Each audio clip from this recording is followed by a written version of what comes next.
You gonna go in? Hey, You I gonna ain't go really got in? nothing today. I ain't got nothing today, man. My freestyle skills ain't even important today. It's supposed to be off the top though. It's supposed to be off the top, but it ain't even important today because It really ain't. It really ain't. because it's Tuesday, episode 61. Welcome back to the Don't Cancel Me podcast, man. Here you got your boy Peachy Perfect and my man Vino Flight. Today we got a very special episode for y'all today. We can't wait to get into it, but first, I want to see how you been doing all week, my brother. Hey man, I can't complain. I've been waiting for today since we discussed it about a week and some change ago. Yeah, I'm very excited about this. First and foremost, we blessed, brother. yeah, for sure. We blessed, and no matter what happens tonight, we just remember that we blessed. Yes, sir. Yes, Yes, sir. And I'm good. How about yourself, brother? You good? I am good, man. I am excited to get after it. Coach, we got Coach already waiting in the pre-lobby. Hey, listen, y'all. Listen. You want me to do the introduction? You want me to handle the introduction? You handle the introduction, brother. First off, we want to make sure that everybody that's new to the channel, make sure you don't forget to like and subscribe to the channel.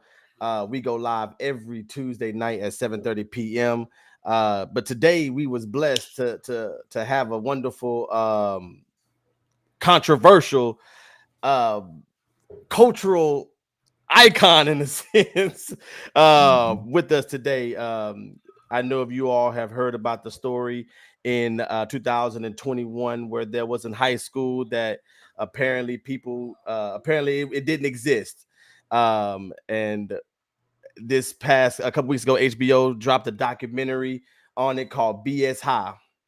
And it hit the news waves and everybody was talking about it. Everybody was talking about it. But today, we have the head coach of Bishop Sycamore High School with us today. And for here, he's going to give us his truth. It's going to be an opportunity for you all to ask any questions. If you've seen the documentary, this is the spot you want to be at tonight. So if there's not anything else, I want to say congratulations to you, Flight. Congratulations to myself. Mm-hmm. And we want to bring in Coach Roy, man. Coach. Hey. I appreciate it. I appreciate it. It's an honor and a privilege to have you on the show today. We appreciate you taking out the time to be able to tell your side, the side that, a lot of people may not know and what a lot of people may not understand. And we glad for you to be on here to go ahead and give us some insight, man. So we appreciate you for being on today. Thanks for having me. Of course, brother. Of course. Now, Coach, go ahead, Red. Yeah. Coach, it's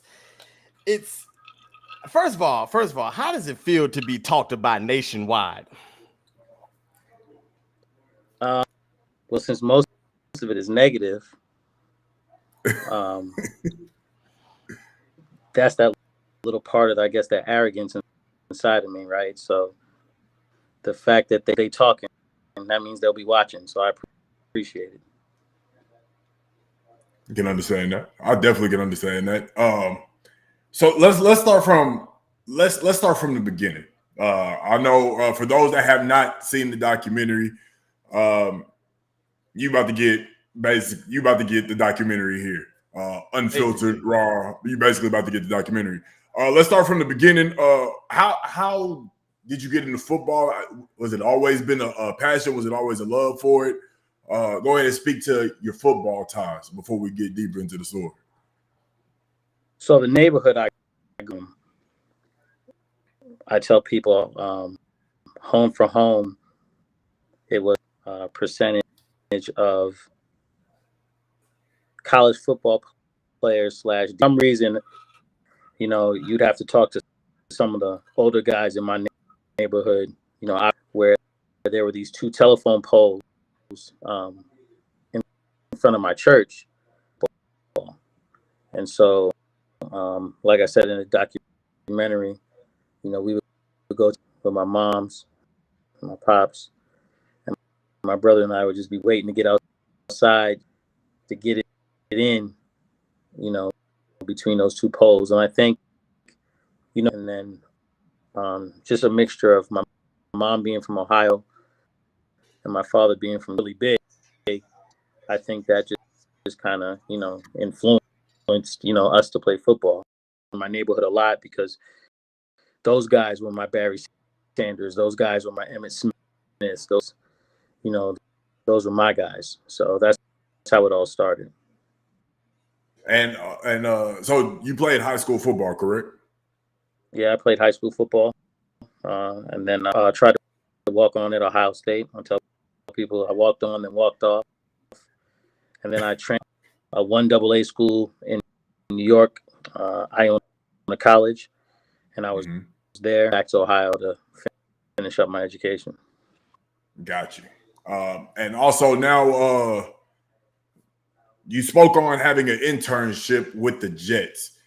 How did that come about, and what was that like? What did you learn? Is that what kind of started the whole wanting to be a head coach and everything? Speak of that a little bit. Of course. So football is always there, but then the love for the business of football definitely came. A friend of mine, you know, growing up on Long Island, a friend of mine with the guys at the Jets, because I used to practice at a place called Hofstra. Okay. And got an internship. You should just apply for it. Maybe you'll get it. And I was like, internship. And then they called. So I can interview. And so I went with my mom, because I didn't even really think it was real. Like, I thought I was going to go fill out something. I don't want to interview or anything like that before. Right. So we walked, everybody was there from the New York Jets, executives and different things, are walking around. And then we go into the room with, fortunately, they invited my mom too. They were like, oh, you don't have to just wait here in the lobby. You can go in with the people. And I froze. And then my mom on my behalf, and she had those people in there laughing and going on. And they basically, your mom was so good that we would definitely bring you on if she has a son like you. You know what I mean? You know, my mom was the one who got me that. And then from there, I just saw the business of a mix of watching what it took to play, because obviously watching professional athletes, seeing the people that ran the program. And that's what kind of got my interest in being a GM. At that point, I was like, man, I know I want to be a general manager, coach type. Got you. That first off, that's absolutely dope. I mean, interning with, I mean, you seeing some people that you looked up to. I mean, I know you spoke of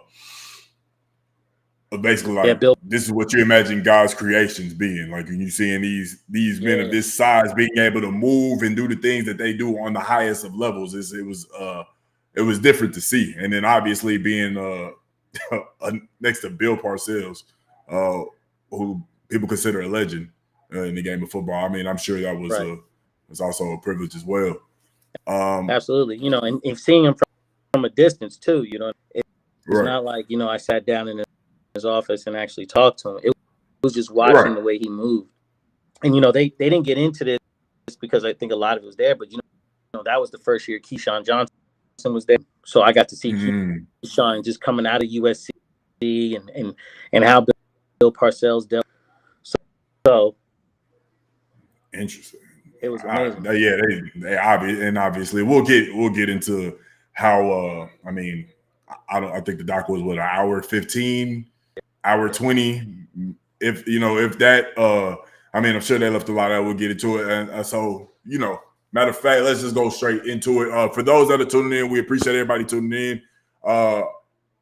Just a heads up, there's a storm in Houston, so it probably knocked his power out, but he'll definitely make his way back. So right now it's just myself and Coach Roy. For those that don't know, we have Coach Roy on from the infamous Bishop Sycamore High School.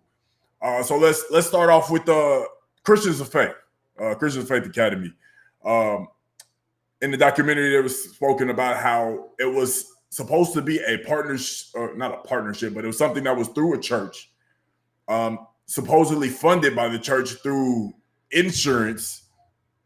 How was all of that experience? Like, what was that like? Because it was kind of vague how the documentary put it. I want to know from your lens how all it was, because I also seen that it was some miscommunication between you and the church. Yeah, indication on my part, they just ain't shit. Okay. So that's the bottom line.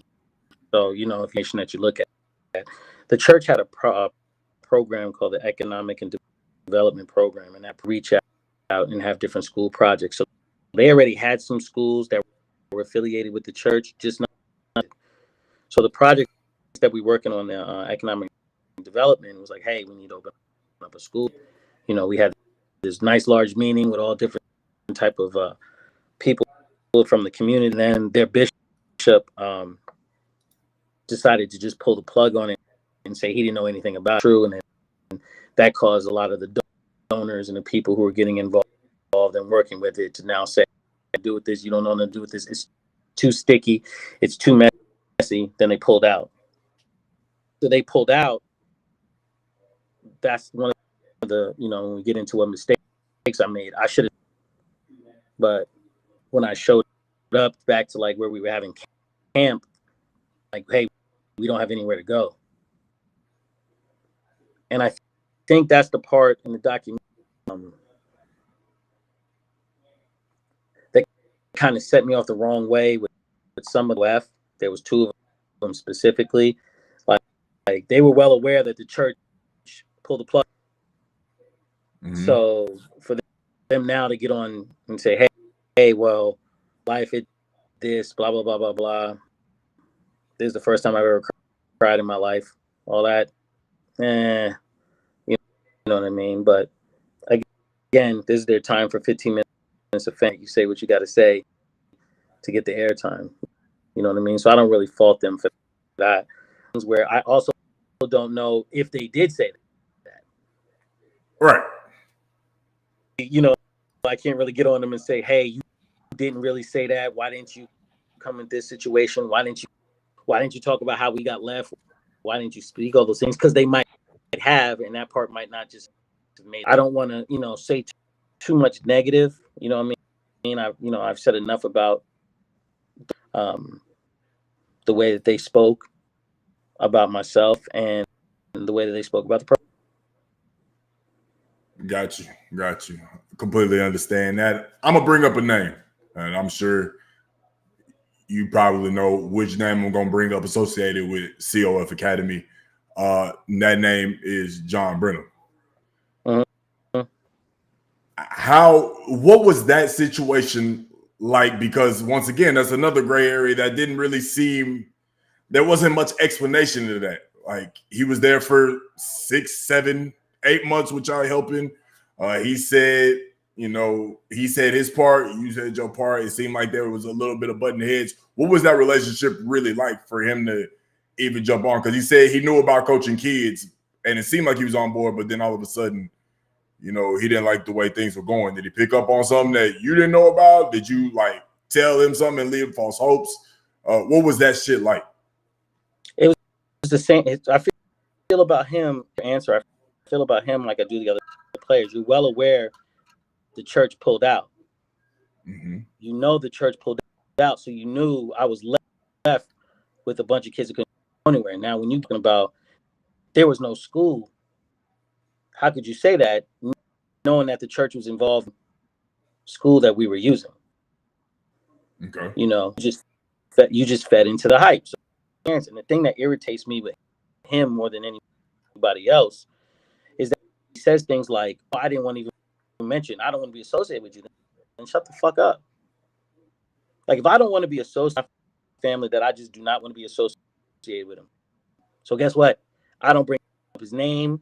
I don't know who you're talking about. I don't want to be associated with. But you, just like everybody else, but get in the limelight. You wanted to be in the limelight because you could have just said no. Assuming he didn't go in there and say the church pulled out and then left Roy with all knew it. Roy had the heart to continue and keep it going because there was going to be so many that, right? I don't know if he said that and he cut that out. Only part I know is that he talks on somebody's neck and he's talking crazy. And I'm like, bro, it was never that. And so the fact that you can't stand by, be honest about it, like yo, you love that crazy about it, right? Yeah. Our and different thing, cleats that he took from the program to put it on his sons and stuff like that. How could you take a jug machine that you now selling? How can your sons and then turn around and say that there was no school and it was as simple as that? And the fact that you would just minimize what plenty of people, including people that this, and minimize it like there was just no school, that was ridiculous. His answer should have been or acres that were donated. Those 100 acres were cleared down. Fields were laid down and cleaned with machines came out to do all this. We actually had the land that was built on. So stop saying there's no school. Saying it like, oh. And the fact of the matter is, by you just simply saying there's no school, wait a minute.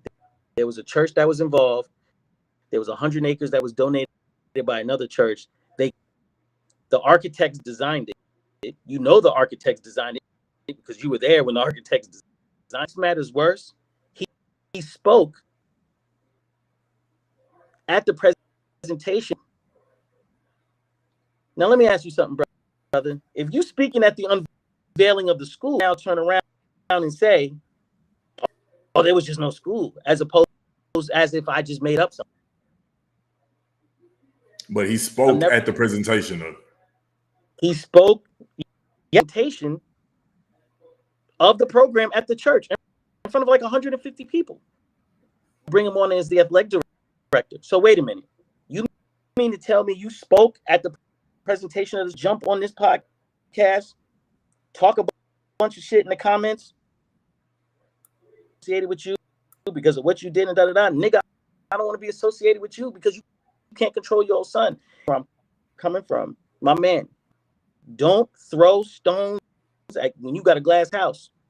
About how I raised my son and how my son is and where my son's going to be. 5-star and stupid enough to get locked up for some weed. That must have been some good ass weed. Throw your house, my G. Be careful talking about my son. I don't play that. I mean, I don't need the open threads. You know my phone number. You don't know. I don't know, bro. I'm not doing any from Columbus, Ohio. We know what time it is with you. He talking to me like he from Compton. He talking to me like he. And so that was my issue. My issue was I don't have a problem if you have. Guess what? I do too, right? There's some things that I did wrong. But when you get on here and act like I'm talking about the school and the church wasn't involved and you acting like none of that happened, by which, because the answer should have been from him like this. No, there was a school. The church said that they could use where they had a school there already for that building. There was land that was donated. I met with the architects at the unveiling of the school. So now, how do you go from that to you? That didn't sit well with me. You're a grown ass man. I can see 15 minutes of fame, but you a grown ass man. Like you got kids that are in college. Clout. Just speak the whole truth. And again, maybe he did say all out, but that would have been my first response. It's like, hey, brother Roy, look, I said those little parts that I said. Got you. Okay, so there's one thing you said that once again, it wasn't mentioned in the documentary. And chat, if you do have questions, please put them in the chat. Please put them in the chat. If you have the questions, please put them in the chat, and we'll get to them. I heard you say that he spoke at the event, the whole event in front of 150 people. I do know in the documentary you did have architects that laid out plans of what the school would look like. What's news to me is the fact that there was actually acres that was donated. And I know that this school wasn't going to be something that was cheap. So one, there was actually plans in the works for the school to be built because y'all obviously had the land. So who was funding the money? Where was this money coming from? Was it from the church that was partnered with, or the other churches that donated? It was coming to start the program, because now we're getting into financing. So the land was 100 acres between the airport and a big mall, outdoor mall, worth a certain amount of money. So we had that, which was donated. So we had that part of pledged $25 million from their church to build the school. So something he was there at the unveiling about. So right. And so then there was other people, other banks that were involved, and then you borrow against the land and you keep. So the total project was close to 76 million, and it was 25 million, and we can go back and forth on how much the appraisal was for the land, but you probably get about 75% LT land, since the land was donated and we didn't owe anything on the land. Quarters of the way there with the funds, which is enough to build and do what you got to do. Ergo, trees were cleared, the football fields were flattened and all that. Got you. Let's see if my boy Real stuff. Real, how we looking, gang? I know that storm in Houston going crazy. That's the thing. It's not going crazy. I went outside and checked. It's just wind and lightning. There's no rain. There's no tornado. No nothing. And I'm afraid that's going to happen again. But I just want to apologize to everybody, and especially to you, Coach. I'm sorry. It's that devil. Every time we have a big show, that devil find a way to start tweaking. But if I leave, I'm coming right back as soon as I can. But I've been listening, so y'all keep going. For sure. All right. So man, you leave guy, man. He whipping my ass right now, man. I heard you're supposed to be the comedy relief. All right, we gonna get to. I'm telling you now. I mean, we get to the comedy right now. Matter of fact, yeah. Let me go ahead. Let's get the comedy relief in. I heard somebody said King C-Sam said, "Is Bishop Sycamore still taking transfers?" You know what I'm saying? If he's 19 or younger, I'm taking him. I see what you did though, and we'll get to that as well. Let's see. Yeah, Mama Christy, you can ask questions whenever you would like. Yeah, it seems like it's Coach. Real quick before we get back to the questions, how's your connections going? I guess the chat is saying is in and out. It's good for me, but is your connection solid over there? Is everything good? You experiencing anything? No, you guys are pretty solid over here. So, all right, chat. We just gonna make it work. Obviously, like Real said, the devil is working when we have a big show, but we still gonna keep it going. We're not gonna let him take away from this. Real, I mean. Is it my turn? It's my turn. Question in while you here, brother. Yeah, while I'm here. So, Coach, and I'm sorry if y'all talk about it. Y'all please just shut me up if y'all have already talked about it. But I heard him talking about the land and everything like that. I want to know, y'all were running since 2019, correct? 2018. 2018. Okay. So, what was your record while at what was your total record from 18 to the IMG game? 8-23. 8. So okay. So and all the games that y'all were playing, was it like school districts? Were they all, or was IMG the only out of town school that y'all played, or was it like, or I guess out of the city? We played all over the country: Florida, Virginia, Maryland, Ohio, Indiana. We played all over the country. The best team. So it wasn't. So okay. So looking at the documentary, a big thing about it is that everybody's saying, of course, the hotels and all that, and the payments and all that. How was it? How did you find the funding for you to be able to play all those games all across the country? So you had parents that were involved that paid a lot of. Yeah. So that's one of the things that I found funny about when people, all the talking that was going on in HBO, and you realize that they said there was one hotel. So it was the one hotel that we but that was because it was reserved under the church, and then the church pulled out, and then the church didn't. And the other hotel was for the IMG game, which they said I wrote a fraudulent worked out. It was just paid for by credit card. So those were the things that were said, but we don't, because all our bills were paid. It's just the way that the story was told. Like an article came out, paid by fraudulent check. That's not what happened. What happened was I checked the hold to get money from the IMG game to pay for it, right? Just like any other business, right? If you owe a bill, just like people float checks all the time, just like half of America calls up the electric company and stuff and put the money in later. It's the same thing. The only difference is we had a little bit of money we had, and the credit card just paid for it. Matter of fact, they charged the credit card twice. So and people started saying that we fraudulently stayed in a hotel.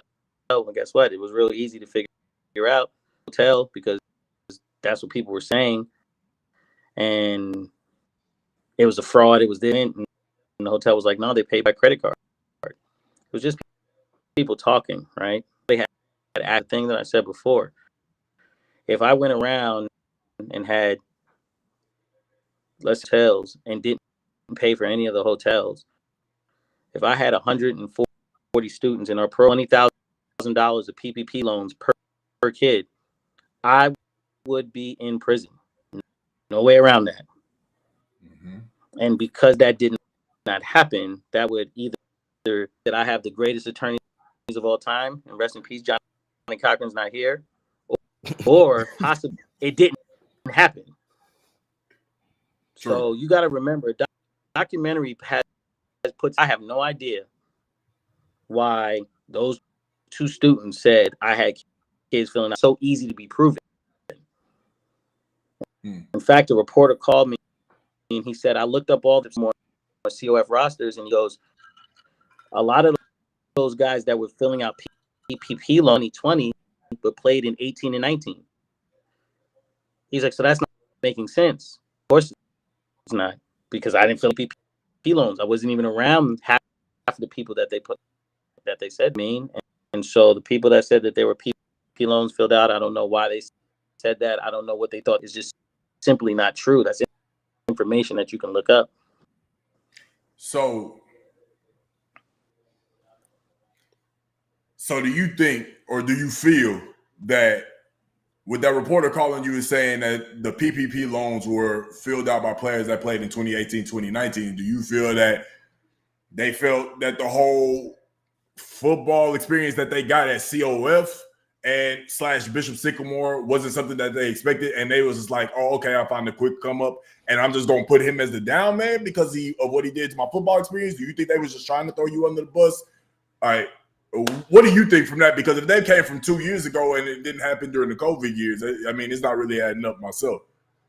Add up. So I don't know. You would have to ask them why they said that. You know what I mean? That's just a quick question.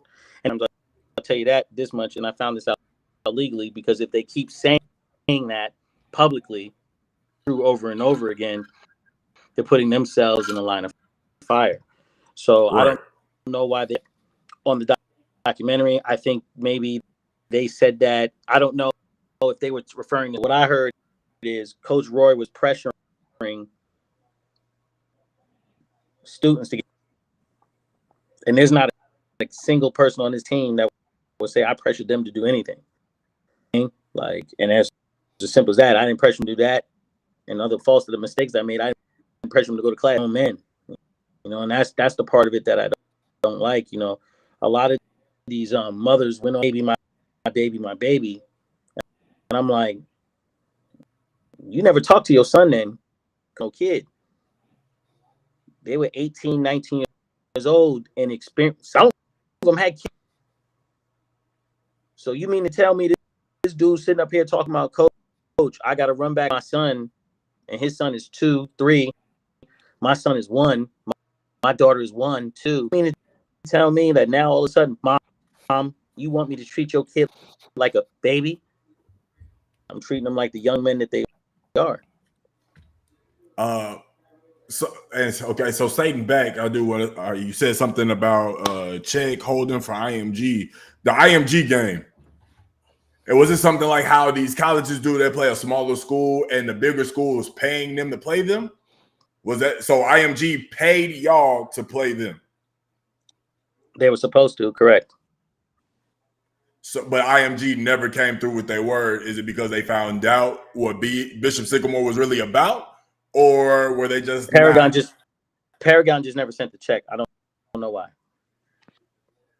Gotcha. I read something. I can't remember if it was Sorry, Coach. I read something that was. I can't remember if it was GQ or was it the New York Times. But I think it said that y'all had agreed to play IMG Academy as long as they upfront pay for the travel and whatever other fee, like the little small fee, I guess, whatever. I guess travel and all that good stuff. So did they send that check first, and then there was supposed to be another check on the back end?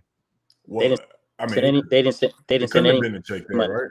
Because y'all played the game in Ohio, correct? Right, we played in Ohio, correct. So but it was in Canton. I don't know why that. It was in Canton, but I'm in Columbus. Yeah, 2 hours away. Yeah, okay. They didn't pay. It was under pay exactly. See that? Yeah, GQ, New York Times don't know what the fuck. And you know what else they know? What else they don't know what they talk about? This is how stupid they sound. First time we played IMG. Wait, say it again. That was the second time we played them. So y'all played IMG twice. Before in Florida. And they beat us 58-7. This got blown out of proportion because a bunch of weirdo bloggers that were just feeding up information. Remember, this story started because they said I lied to ESPN to play IMG, which that in itself can't possibly be true. You know why? Because I played them the year before and then dupe them again. Okay. Well, they beat y'all 58-7 the year before, and then it was 58-0 the year after. Do they just stop playing at 58? Listen, is that I played them the year before and I played them the year after. You know, but like, come on. Your other team must be better. They at least score 7. Oh yeah, the other team was filthy too. Well, this is what I look at, Coach. So, Coach, I'm gonna have to call you out when you're wrong about something, okay? And watching documentary again last night, it made me wonder. Oh, excuse me, it made me think, Coach, you was wrong for scheduling that game on Friday before that Sunday game. I was just about to get into that. Why say that? Okay, so and I say that because, Coach, football is hard. And I don't care if you little league, I don't care if you high school. I was fortunate enough to play high school football, but I was sorry enough I didn't go past there. I wish there was a Bishop Sycamore for me to go and showcase my talents, because I would have been your star player. I can tell you that right now, back in 2009. But all jokes aside, to play a game on Friday and then turn around, and it's not just to play a normal game, Coach. You had to go in there and play possibly the number one school in the country. The champions. Why did you schedule that game on that Friday to turn around and play on Sunday? I'm gonna tell you why. 2 reasons. One, because it was a day for us for the first team a little practice. We hit harder than that practice anyway. So I figured, listen, let's go out there, play the first quarter, since we had some other guys that couldn't play in the IMG game. They needed some film. So we let them play the rest of the game. But here's the thing: I'm not the only school to do that. High schools do that all the time. What high school? I mean, well, that's new information to me. Let me go to that first before I go to my previous question. I was going to say, you state that high schools do that all the time.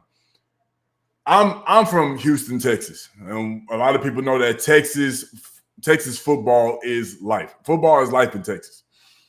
I have never witnessed a football game or even heard of a team in Class A to now 6A, and even in the private school sector of THSAA, I've never heard football games being played within 48 hours of each other. Is this something that just something new that's happened in Ohio, or? No, I'll give you an example that's outside of Ohio. Phillipsburg is in Pennsylvania. Phillipsburg is in New Jersey, or vice versa. And they have 100 years that they've been doing for 100 years, where their high school plays on Thanksgiving Day. When their teams are good, it's Thursday. They give them that Friday break, and they play the playoff game on Saturdays. So and they did it. They played against Whitehall, Saquon Barkley's school. So nobody said to Philly and then go play an all-pro in the future. Saquon Barkley next week. The Little Leagues go and play on a Friday, and then go play on a Saturday, and go play on a Sunday. I needed these guys to get filmed, and that's the reason that I did it. But to answer your question, it's two sides of it, right? The reason I did it, and should I have done that? I just shouldn't have scheduled it. Okay, so and I guess that's what I wanted to hear you say, that you shouldn't have scheduled it. Yeah, hell yeah.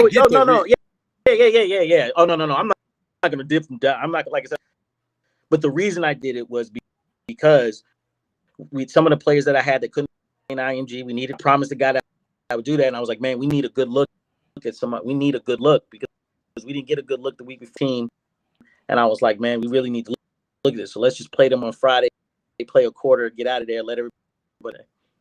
So now it brings me back to my previous question. The guys that you played in the second through fourth quarter of that Friday game, did they had kids to attend to? Is that why they couldn't make it to the IMG game? Or, you know what I'm saying? Like, I'm just trying to figure out. I'm pleading the fifth on that one. They just could not be on national TV playing in that game. Fair enough. Fair enough. I mean, you know, they needed to stay.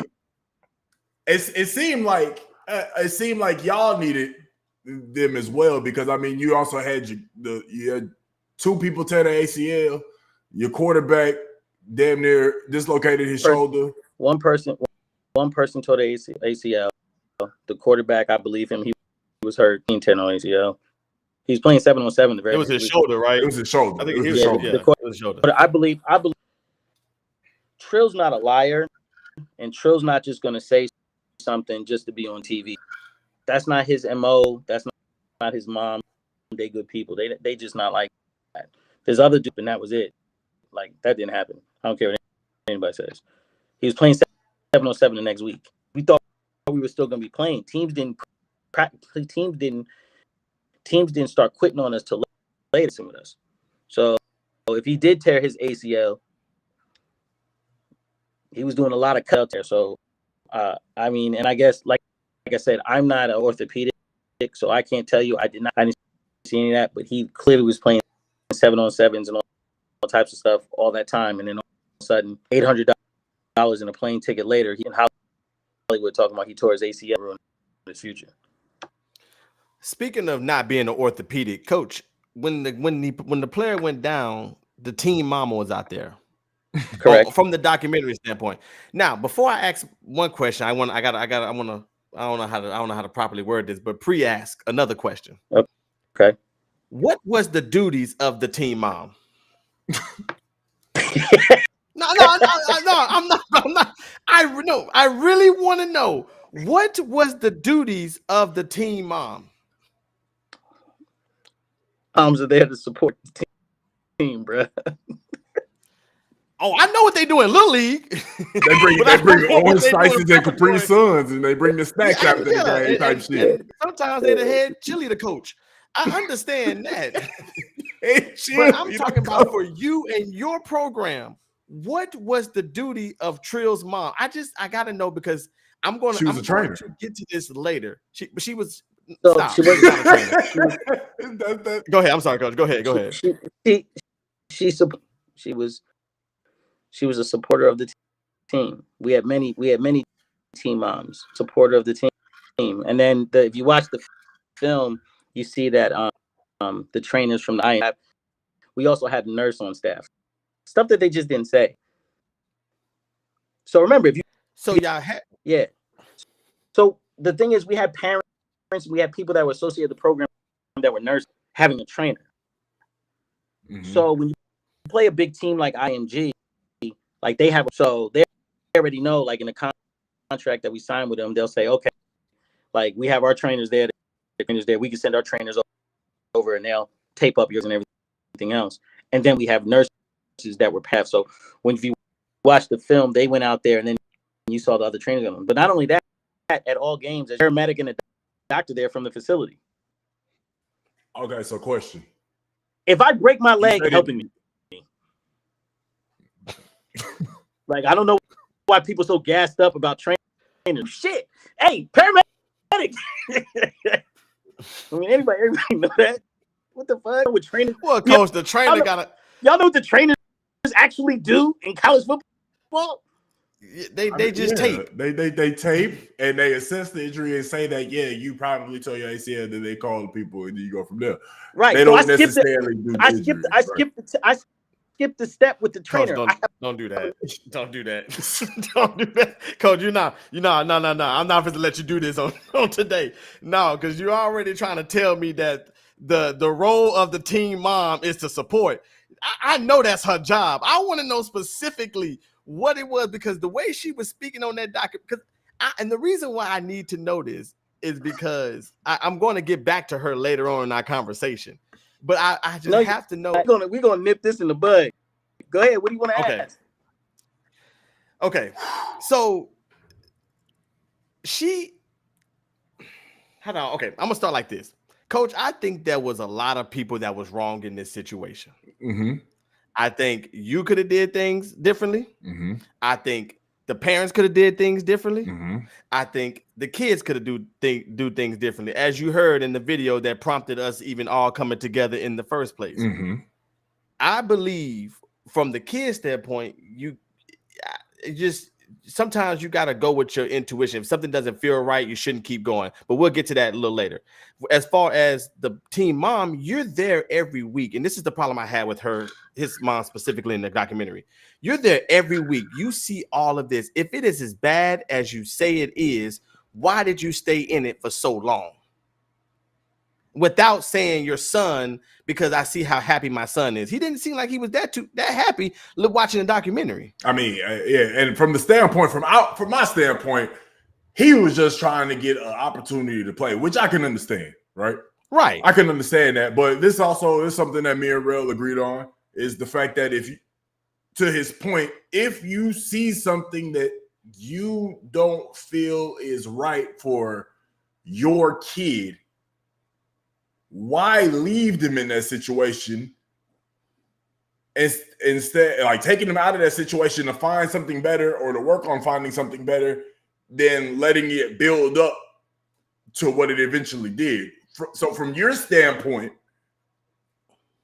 what do you think that is? Like, why do you think that is? Is it because of a dream that was told? I don't know. That's a deep question to answer. I think because the answer is everybody's saying, because the question is valid. Why would a mother do that? Why would the director of the school whose son goes to there do that? So I don't think it was that bad. I just think it became sensationalized once the documentary showed up. Okay. Now, I will say, I do want to get back to the whole trainer thing. I got to. Hey, I'm trying to back out this answer. I know, and we wouldn't do right. We can't allow him to do that. We cannot allow him to do this. This is a podcast where you can say what it is. Obviously, don't put yourself in the line of fire. I mean, more than you already are. But then you said there was nurses and stuff around. Why do you feel the mom said that there was nobody around? She stated that in the documentary that there was nothing. I'm not sure she was privy on the information that we kept a nurse that was a part of the group on the staff. But if she was the so-called trainer, why wouldn't she? If the team mom was, I don't know, Bishop Sycamore labeled, self-labeled, whatever the case may be, labeled trainer, why wouldn't she be privy to the knowledge of understanding that there's nurses and other trainers available to where she can do what every other trainer does, outside of taping, so on and so forth. Get who needs to get so they can get them off and take care of the situation. Well, I appreciate her being there. I appreciate her, that's about who needed more tape or who was hurt or whatever the case may be. So I appreciate. I don't know past her just feeding the information and being that trainer that was there. The kids got looked at and said that's why she knew the injuries. I appreciate her for that. Nurses or the actual operations of going to the paramedics or getting the doctor that's there. That's not nobody's fault but my own, because that's information that I should have given her so she could. Got you. See, you know what I'm saying? I just wanted some clarification. Yeah, that's all it was. I was just a little bit confused. That's it. I appreciate you clearing that up for me, brother. That's it. I appreciate that, brother. You say that there was a nurse on staff. Then Correct. I guess my last question to this is, why didn't the nurse be the first to run out there? She was just a school nurse. It was stomach ache. Well, that's because go ahead. That's because there's two sides of it. Everyday practice. So at the game, there's paramedics there. At the game, there's a doctor there. Trainers are there. So there's people there. There's support people there. Our nurse that we kept on staff was at the game, standing on the side. Like if there was an injury near her, she would have ran out there and stuff like that. Her biggest thing, if somebody gets hurt and they go to the paramedics, she's usually the one that'll travel with the paramedics or go to the hospital. That's what they said, to keep an eye on it. But on field play, there's just that. So there's two sides of it. And that's the part for me, a part that I can defend myself. I tell people all the time, what inner city school you go to with training staff at football practice, I'll wait. 9 sports going on. You mean to tell me there's football, cross country, over wrestling, all these sports going on, and you mean to tell me that all these inner schools has a trainer for every? But this year, like let's say when we get back at it this year, why go out there and get a nurse? Why go out there and have a doctor on call that we work with? Why go and get all these when the only thing I got to do is play some 22-year-old trainer, $18 an hour? Yeah, I'm a new fool. Next time I'm just gonna do that. So be like, y'all want trainers? Trainer. So the nurse and the were any of these people on payroll? And was there anybody else? Well, who did you have, or did you even have people on payroll? Was a volunteer, but everybody outside of coaches who was on the payroll? The nurses that we had volunteered, everybody was volunteering. Okay.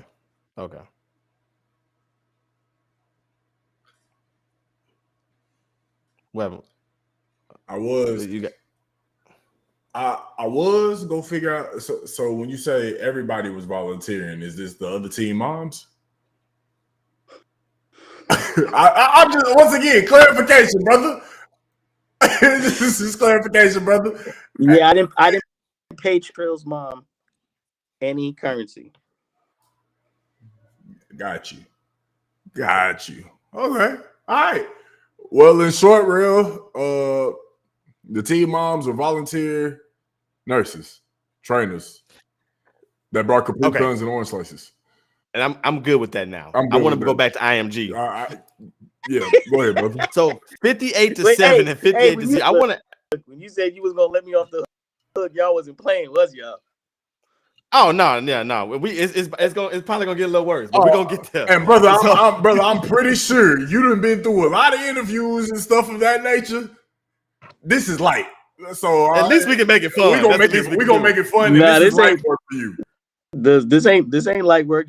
You see me wiping my head, I'm sweating like, oh, buddy. Because Coach, when I came back from the lightning delay, I was gonna say that I'm not gonna get y'all money back, unlike Coach Roy. I was gonna say that when I came back. I was gonna say that, but I really let you make it. But anyway, no, serious question. this is the football geek in me. What was IMG just that better, or was y'all just not prepared? Oh, let's talk. IMG gets the jump on you. It's hard. If IMG gets the jump on you, it's back. When you then start making mistakes on special teams and giving up points, it makes it damn near impossible. Then when your line is pieced together, like the quarterback, you see what happens. It's hard to play offense. So just in every aspect of the game. In the documentary, they're gonna throw a little flavor on it, so it looked like they was out there getting crushed. Yeah, when you were on the sideline, did you feel that way? Because they played. They here's the thing that again is the point of them, the bad plays. Well, coach, did y'all have that many good ones? I mean, it was 58-0. I mean, if you did 60 plays, maybe 7. Okay. Well, what I'm saying is they showed just all the bad plays, not just. And when I'm saying bad plays, they're showing plays. You know what I mean? Like the one thing falling on the shoulder and everything else. They showed 5 plays. You know what I mean? And again, I guess my point is, us the same score that they beat the perennial state champion in Ohio, LaSalle. They didn't beat us any worse than they beat anybody else. 56 points. I heard you saying that on Joe Budden podcast. Like, come on. Yeah. I mean, that's true. in a half. Yeah, they just beat the dog shit out of somebody. So, I mean. 96 in the first half. That's just the worst game I've ever seen was Camp McKinley played. I forgot what team they played. They scored 72 points in a half. And I thought, man, that's almost impossible to do. They scored 9 points. They almost scored 100 points in a half. So IMG beat us. Then the next week they're state champion. Nobody's running over to LaSalle talking about, hey man, how could they beat a state champion? We just as good as the state champion is Ohio. And they got resources and money. And we may need to check that team that got smashed by 96 in the first half. I want to let's dial this back, Coach. Let's dial this back. You've been doing this since 2018. You came up with this great idea that you wanted to help kids, be that extra step on the ladder for them to get to the college level and play football. You're recruiting. I know in the documentary you said you just kind of drove around neighborhoods, seeing who was playing, but I want you to go in a little bit more details, because to me, to get people to come to this program where you're staying at hotels, and we're going to get to all this stuff, but the food and all that stuff that have all these issues, you got to be a heck of a recruiter. Also, on top of that, before you answer, I do want to say that I truly believe that your heart was in the right place, because I understood what you were working to do. But yeah, give us a little insight on what really you were trying to recruit, because obviously you're not just trying to, for lack of better terms, save these individuals from bad situations. You're not only trying to do that because obviously you want to win more than 8 games, right? You know what I'm saying? You want to win a little bit in order to get them some film, to get them to these D1s to get them to the D1s for them to be able to live out their dreams of playing college football and, who knows, playing on Sundays. So what did that recruitment really look like going after these kids? Because some of these kids just didn't look like they really had it. Yeah, well, when you get beat 58-0, they don't, right? I mean, that team on Friday, once again, I also know that was probably the B and the C team that plays quarters 2 through 4. But that team looked like it could have been a winnable game, and y'all lost 19-6 on that Friday. Right, we come out. So if you were at the starters, that was a definite win. I'd have beat them. Okay, so you would have beat who? The team on Friday. The team on Friday. Oh, the team on oh, Friday. yeah. Oh, if he had the regular team. Oh, the regular okay. team on Friday, All if right. he would have had them playing quarters 1 through 4, they would have won. Gotcha. Yeah, I believe that. I believe that too, because they didn't look good. Yeah, they weren't. So, and here's the thing. The thing is that is what you're saying. When we're going out to recruit, we're looking for players that are on the bubble, right? So you have no option. So what's the bubble? Explain the bubble for those who's listening. So the bubble is 2.3 take a knee. So if they're at a 2.3, they're in the end house, they get in the clearinghouse, and they're not eligible to play D1. So you gotta go JUCO. You listen, here's your option. You can go to JUCO, where all the kickbacks from Florida State, Texas, this open market free transfer is going on, where they change the rules. You can go there if you want, or you can come here in April or May, go back to, and now you'll have the opportunity for coaches to have your name in front of them, or that. So now when you play and you get a couple film and you go to JUCO, you have that opportunity to recognize more than once. So for me, the biggest thing is making sure we get people in here that understand they need to go to camp, because that's the biggest draw. The biggest draw is you get to go to camp again. When you say 2.3, you were talking about I'm sorry, you were talking about the GPA? Required GPA to have a 2.3 and you take a knee. So you can get a 2.3, get through the clearinghouse and academic redshirt. Okay, so let's stick with the 2. If you're below that, you're not going D1. Because 2.5 is 2.5 is the scale. I'm mistaken, correct? Play. You can play. Right. You're eligible to play, but 2.3 you could be on the team. You just have to redshirt academically. Mm-hmm. Okay, so 2.3. That's why a lot of them go JUCO to get their grades up, and they still able to play that way. That's how they get to D1. Hold on, I'm about to ask $1 million question here. 2.3 GPA is what you're saying was the minimum requirement. But how do they get that grade up if they was not going to classes? That's because they tapped the online process. So you're saying that the kids that were in the Bishop Sycamore program were going to school. They were taking classes. Yeah, they have online classes. You go in an online class and take your course, and that course gets onto your prior transfer. Guys that if you look them up right now in the college that they're at, it'll say Bishop Sycamore is a college that they went to. So they threw up a loaded graphic, right? The graphic said graduated from Bishop Sycamore. CNT rules in Ohio, the homeschool rule that they were under, they wouldn't have technically. They would have graduated from the online service that's accredited. We just administer it. So didn't graduate from Tebow's parent school. He graduated from the home. So that was a loaded graphic. Well, so I understand that they might have had the online education access option. Thank you. But was that something that you yourself was concerned about, or was it more about just football and football only? Football and football only. That's why I said the mistake I made is I didn't push that. Gotcha. Because guess what? Because the reality of it is, like, bruh, I'm not going to change you. You 1.8 and you coming here, you need to take as many courses as you can online, and you need to do your work. When you go to college, nobody's going to be on you to do your work either.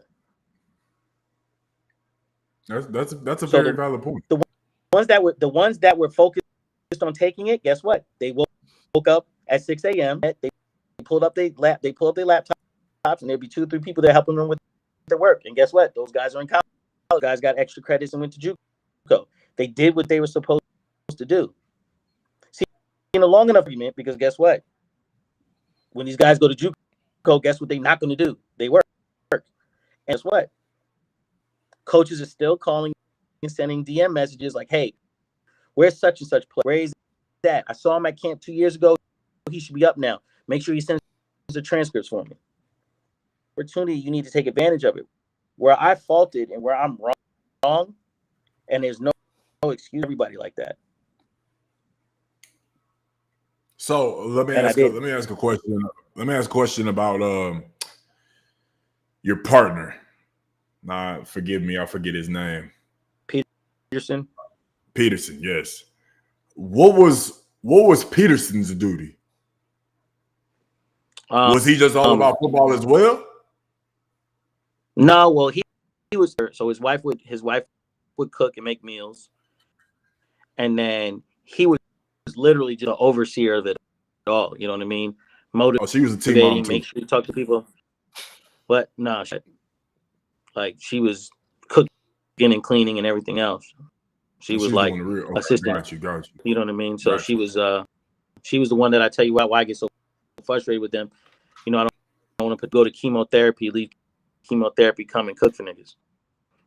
Oh, you got to jump on people's cases like, yeah, you niggas talking about you wasn't eating, you ungrateful motherfuckers, and I don't give right. You know what I mean? That's so crazy. Wait, repeat that, Coach, one more time for those who might have missed it. So, Mr. Peterson's wife, Mrs. Peterson, she would go to chemotherapy and leave. Niece, who had a heart disease, come to wherever we were at, and they would cook meals for the players. They would be done. And Maisha, love her to death, she passed away. She had to get a heart transplant. During people that were spending their time and their money to cook for people, and then these dudes to get on them like da da da da, and they pick one picture of an uncooked quiche and be like, "This is what they had us eating." And there's certain things I'm not gonna let them lie on. That other stuff I don't care. It's petty. But to me, like the fact of time, because guess what? If you didn't like the food that we were serving, if you didn't like what was going on, guess what your ass had to go home. We wasn't charging. That's very true. Your mom, your auntie, or all these people that you said I took you from and ruined your life. Why don't you ask them $10, $20 a week? You don't like my food. You can't figure out how to eat, and you think you about to go to you hungry here? So what I'm saying is all that stuff that they said was not true. And you interviewed 5 people that were disgruntled. You interviewed the 5 people that were upset about something. Did you notice Trill never said, think about it. Trill is the only one out of all of them that interviewed. Zyshawn were the only 2 that didn't say we never eat, we didn't have a place to sleep. He never said nothing. It was all the other ones that ain't about shit that said that. So let me ask you this then. If there was cooked meals, they was getting fed by Mrs. Peterson. Tell me about the and this was, I'm not even gonna lie, this is low-key genius. I wish I would have known about this in college. Hustle the chickens? The grocery store hustle. Is that how you fed the team, or like because Mrs. Peterson cooking for them, or were they cooking? That was a different. No, that's a good point. That was the COF year when the church pulled out, and all of a sudden I was like, "We're going to do this." Okay, got you. Mrs. Peterson, the Petersons, and all them. They were more. They got involved after that because they were like, "Yo, this is a great idea." And we still got so many. Let's take a look at this and see how we can do this. But yeah, that's what I did the first year. I'm not gonna lie, that's genius. I don't know how you feel about that, real. But I wish I would have known about that in college, because I sure as hell would have told them I need about 25 chickens and got them shits for $2 a pop. Yeah, and I would have been good. Them Walmart lemon flavored chickens be hitting. Them hoes be hitting. You hear me? They be hitting. If you ask me, these kids was ungrateful. I would have loved me a lemon glaze. You hear me? But here's the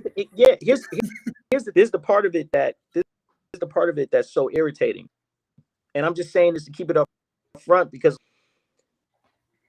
they sat up there and said, "Oh, like literally look at stuff they say. Oh, this because Bishop Sycamore, like you was at Bishop Sycamore for 3 weeks and you have mental health conversation off with your daddy been in jail since you was 5. Your mental health issues wasn't weeks. Your mental health issues was started because your mama picked the wrong one. Now you got abandonment issues. Now you need attention, and then the attention, and you're gonna sit and say whatever you need to say to fill that abandonment issue that you have. That you were with us for 3 weeks 2 years ago, and that's why you homeless now. You didn't make it in football. There ain't no dog or fight in you. Damn. Don't blame others to take accountability. Don't listen. There's a lot of things I did wrong. There's a lot of things that I did wrong. But it ain't that. Like, what the hell is you talking? Like, this dude got on there was like, yeah, so, you know, I was evicted and we had no da-da-da. Yo, daddy failed you then. If you got evicted, but I'm on the HBO special, you should have told the HBO, hey, my dad first. Because the reason I had to go to Bishop Sycamore is because he couldn't figure out how to pay rent. That's why I'm in this situation. So okay. let me. You want to go ahead. We all know that. I mean, we all been in sports. We all have one coach that we feel was like a father figure to us. Knowing these kids' situations,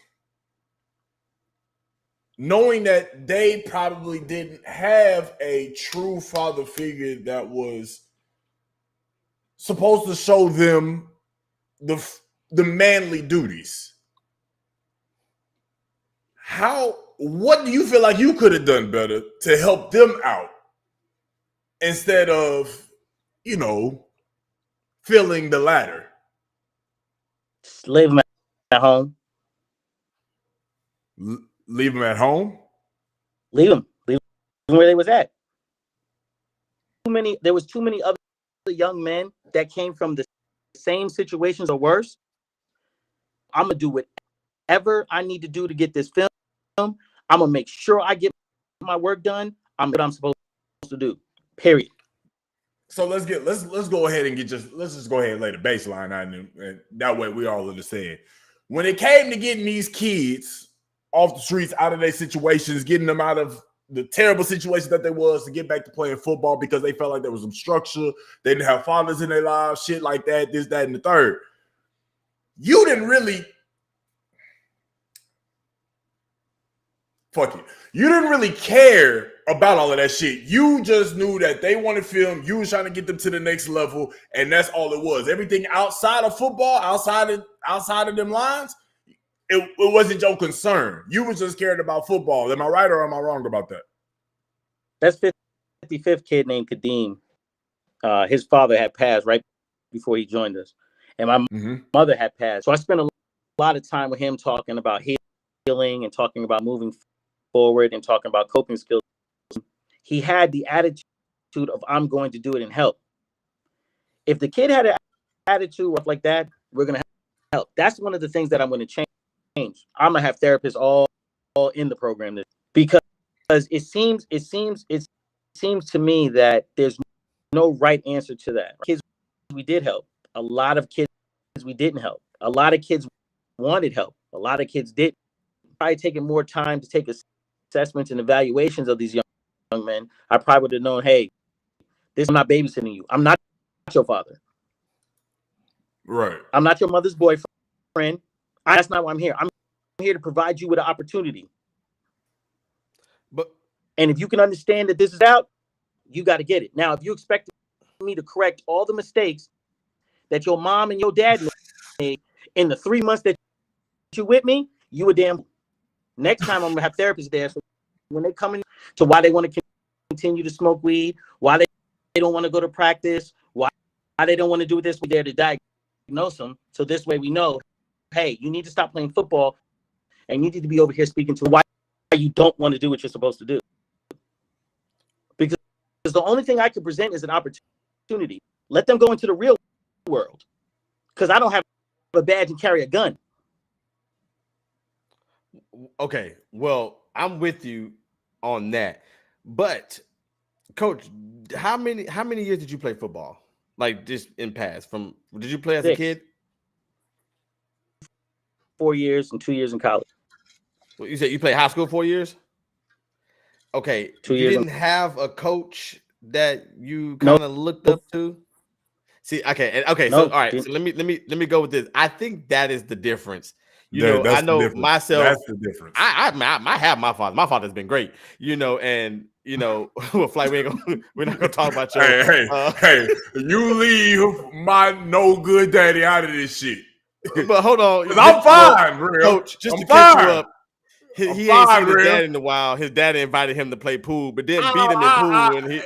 Let me tell my story real quick, so we can real quick. Long story short, I told my mom I wanted to see my daddy. She said she lined it up. We went to a spot in Houston called Dave & Buster's. I met him there. He's Jamaican. He's good at pool. He hustles at pool. He makes a lot of money off of hustling off of pool. He hustled his 8-year-old son that he hasn't seen in pool. Beat the shit out of me. I was mad. Didn't want to talk to the nigga no more. I went to the arcade, shot some hoops. That's what it was. Haven't seen the nigga since. That's the story about my pops. So I'm good though. And so he turned out great. But I guess my question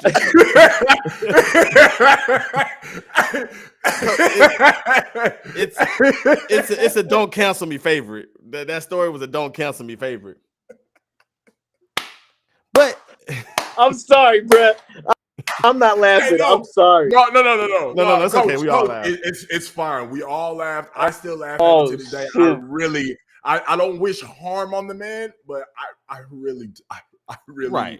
I couldn't care less about what he got going. It's just a funny fucking story. That's all right. it is. But I will say this though, and all jokes aside, as a coach, you have to be able to be that kind of. I know, and it's hard. It's going to be hard to be a father figure to everybody. I get that, and not everybody's going to want that kind of attention and love. Some people want what you just said. Hey, he can give me an opportunity. I want the opportunity. I'm gonna go. But I think for some people, it's going to cut a little deeper.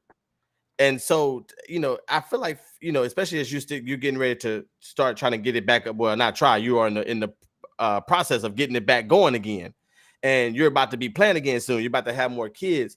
I think that is one thing that can really help you build a program is building a relationship with one of these kids, and you can be that voice in that reason that they would stop doing the things that they're doing. Because coach, if they see you doing what you're doing, what's going to stop them from doing what they're doing?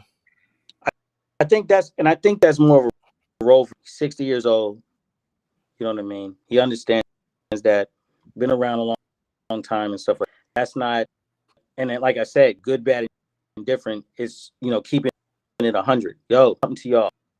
When you get here, nobody in this world gives a fuck if you ain't got a dad. As an excuse, get your shit right, get to practice and do what you got to do. For whatever mental reason you have, take your ass home.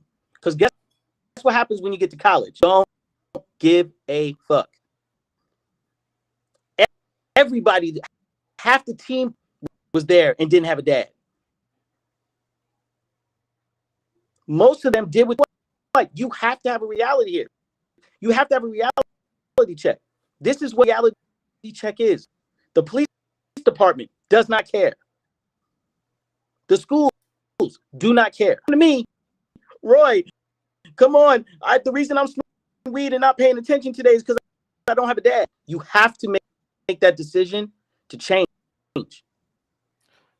You have to start. Do you want to be a dad one day for your kids? Do you want to do all this stuff? This is where you start and get that opportunity. Use that pain and use that excuse as a reason to be better. Method of it, that's why I'm going to have therapists. So you can talk to them. Because there's a lot of other young that we don't talk about that did exactly that. But the 5 stories of those guys over there who didn't have a dad and I wasn't a good father figure. So most of the other players would tell you like Coach Roy was a brother and he was like an uncle. I didn't have coaches that were father figures, but I damn sure had brother-in-laws and uncles that. Okay, but I understand that, Coach, and I want to address something you said because you said reality check. To me, I don't think football is supposed to be a reality check, and let me explain why. Because for a lot of these kids, even as myself, who has doing pretty well, good job, good platform, doing good family, doing everything I can do. even, we all got something. I'm dealing with stuff, Flight dealing with stuff, Coach, you dealing with stuff. I like to play. Well, I haven't played this season, but I like to go play flag football on Wednesdays. And one of the things I love most about going to play flag football is the escape from reality. So I think, because and I listened to Shannon Sharp talk about today about compartmentalizing. Athletes know how to do that, because when the lights come on, it's time to play ball. When the lights go off, we can worry about all the other stuff. So I don't, as even in football is a way to escape reality. To me, that's where I think, I think that's why I said my personal opinion. You're gonna do what you want, but I do think at least trying to be better than your coaches were to you, when you were playing, because these kids can really benefit. You have a really good program, but if they see you doing stuff, Coach, and not caring, then they're not going to care either. I think you have to be the one to show them this is how you go through life. This is how you be a man and doing things the right way, because they're going to follow you whether you even like it or not. They're going to follow you. Do you agree with that? I agree. Of course, the things that I did wrong, those are one of the things that I did wrong. Right. Okay. Absolutely. I agree. Wrong, right? So now, you know what I mean? And people say, it's because of my tone or whatever is the truth. If I want to do this, I got to accept that role, whether I want to or not.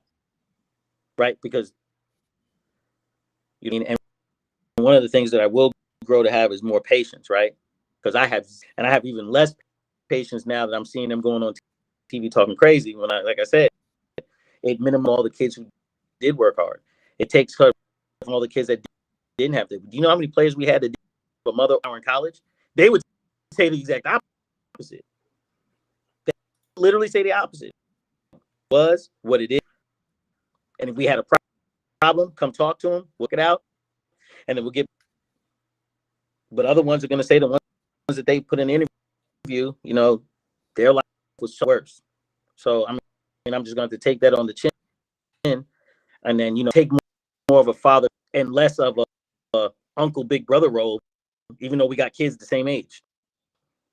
My whole point is, you want me to treat them like they're children and be a father figure for them. Guess what? Our conversations are more like, man, you knew they had Pampers on sale there too? Damn, man, I wish you would have told problems. And that's cool too. The ones that worked out for, but for the ones that it didn't work out for, is the stories that you're hearing on. And that's the problem. Okay. That's why it goes back and forth, right? You know what I mean? So like the ones that it didn't work better, there should have been a better effort by me than just writing them off. Right. And I think that's my biggest point is, Absolutely. Just putting forth for someone that's trying to come back in this. I think, this is, what you're trying to do, especially doing it the right way, can really benefit people. But I mean, not only, you want to benefit them for that moment, you want to go because, and I'm gonna ask one more question, Flight. But before I ask you that, if you are new to the podcast, thank everybody. I hope y'all been enjoying the interview so far. We got Coach Roy Johnson here from BS High, Bishop Sycamore documentary, HBO. We're having a great time. So don't forget to like and subscribe. Thank y'all for being here today. We're gonna keep going. But it made me think, Coach, about the IMG, and I want to touch back on that really quick because it's a small point I need to pay this up, because when I listen to you talk, I hear you say that, why should I, and that's when you for some people it worked out, for some people it didn't. I get it. My question to you though is, because this is something that not only were you trying to help kids with, but this is something that you wanted as well. So it made me think, like, why would Coach schedule a game against the top school in the country, and if the last 3 years we are, well, at that point you're probably 6 and whatever, did you see that? Did you feel that this was the team that could beat them in the 21, or did you see this as an opportunity for you to live out a dream or a fantasy? No, because I didn't care to play top-notch teams, but back to, we played them already. Right. So that makes my point, like, why would you want to play them again? We had a 2-year contract. Okay. So we played them once. Yeah, and then we were going to play them again. The difference was they were like what happened, and when you play them at the end of the when we played them at the end of the year, they had scheduled a local high school team in Ohio, and they were like, no, we don't want to do it. So IMG calls up and was like, how do you feel about playing us on the first week? And I was like, we never play you that early. But it was like it was going to be on TV. It was going to be on ESPN. Like, hey, how you guys feel about playing IMG instead of the last week, playing on the first week? We took a vote as a team, and everybody wanted to do it, so we did. The chat just brought up a good point. How did y'all have a contract if they didn't pay? What do you mean? How we have a contract if they didn't pay? Because you said it was a 2-year contract, but earlier we stated that they didn't pay. Right. They didn't pay for the ESPN. So it wasn't like so was it, so you're saying it was more of an upfront deal, or was it like you get paid the year as the game happens? Yeah, so when the game ends, they pay you, yeah. Okay. College, like if there's a 2-year contract between Ohio State, or if there's a 2-year contract between North Texas, and they play, they're paying back-to-back years, and there's a 2-year contract, they don't pay them. I think Alabama and Texas had a 2-year contract. They played them there, and they played them here this year. That was a 2-year deal. Yeah, that was a 2-year deal. Yeah, so you don't. Yeah, it does. Because the reason it is because there's ticket sale revenue and a whole bunch of stuff that goes into it. So they paid you last year, but they just didn't pay you this year because everything blew up. Because then it was on ESPN, and because the game was on ESPN, and ESPN and Paragon are then responsible that can pay out whoever needs to be paid out. Flight? Does that make sense? No. Right, to me, it makes sense. It makes sense. It makes sense. I understand. Chat, y'all chime in if it doesn't make sense to y'all. We'll make sure that we ask the question. A little bit about the players. My biggest question, I want to get straight to this question because it's been on my mind all day, and I went back and watched the documentary. I just gotta know.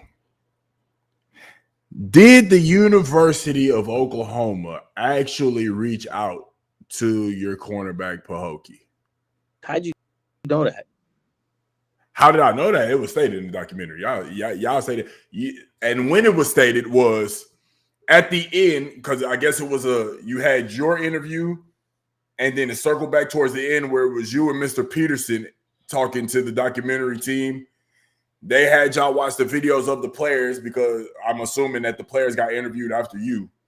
And they were stating all this stuff, and then we spoke about this on a previous stream about one of the players that was crying.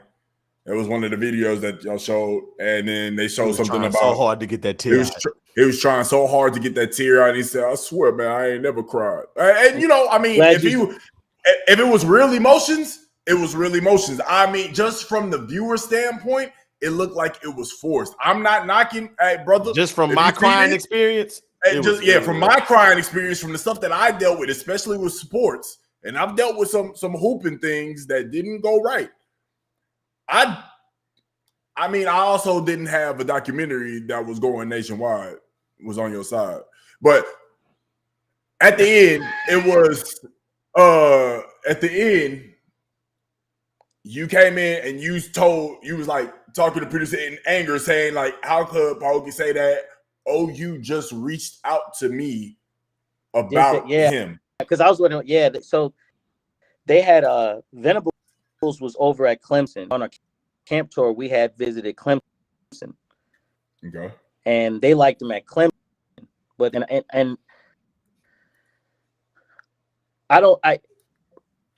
I'm very reluctant and I don't want it to come across one way or another. And I've been advised so many times go, but they had just reached out because I believe he had reached out to them, but I know that their coach had called, the DB coach had called, wanting more information on him, finding out. As far as feedback them information about what's going on with him. I just didn't like, hey, he's a great kid, blah, blah, blah, blah, blah. Okay, so I mean, say that one more time. Yes, Oklahoma reached out to him.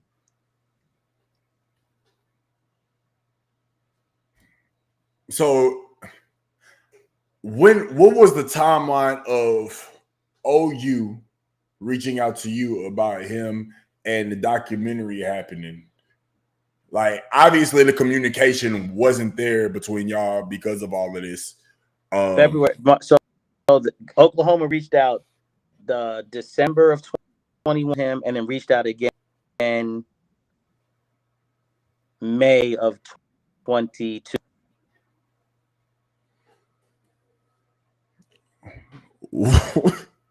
Oh, my bad. I'm looking at the chat. We got a OU fan in here. He's upset. I guess he wants to know if it was Lincoln Riley that reached out to you. Was it Lincoln Riley that reached out, or no? It was a DB coach and Venables. Yeah, he's at Venables. Seen him on the Clemson. Yeah, Venables got hired at OU. Hey, Steph, it was Venables. It was y'all head coach now, so y'all missed out. Nah, they didn't miss out. They did their research and was. They did their research on him, or they did their research on the school? They did their research. Got you. That's because if they wanted him, they could have had him. So I'm not sure what happened after that.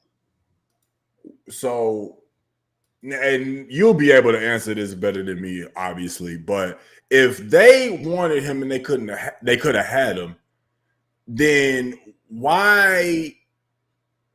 If that was the case, then Trill would still be able to play at Grambling State. He wasn't able to play at Grambling State because Bishop Sycamore wasn't a real school. Since Bishop Sycamore wasn't a real school and OU wanted him, then Pahokee wouldn't have been able to play at OU. Am I correct or incorrect on that?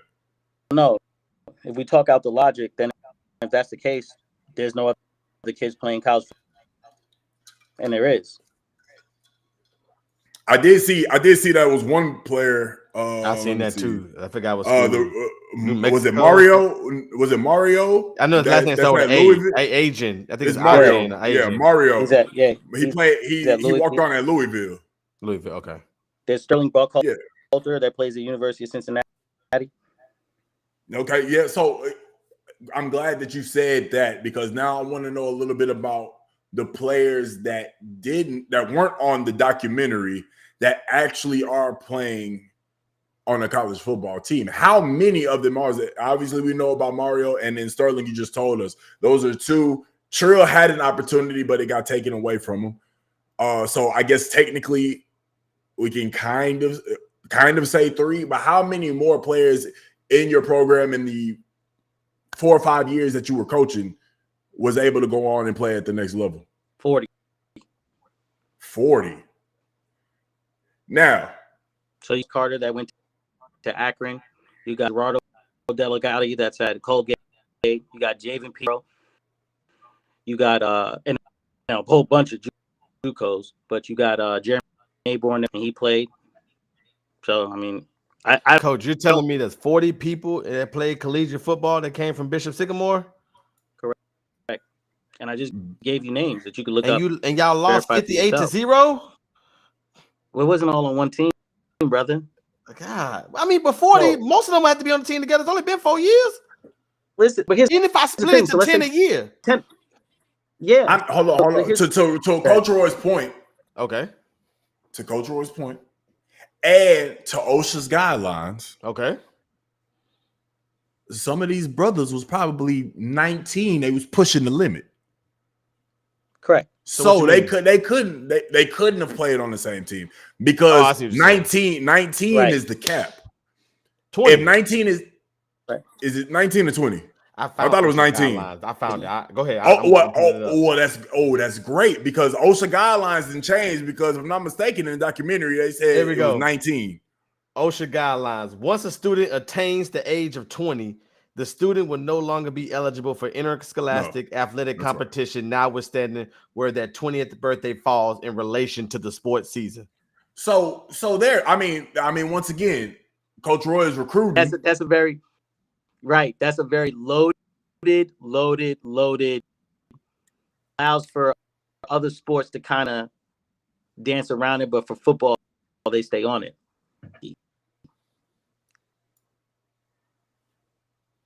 So you saying that there was nobody over 20 on the team? I'm saying there's nobody over 20 on the team. That's what the rules say. In all 4 years. That's what the rules say. They can't. No, the rule. No. Hold on. No. He ain't finna do me. He ain't finna do me like that. No. I understand. No. Fly. I'm sorry to cut you off. He's not finna do me like that. Go ahead. I understand what the rules say.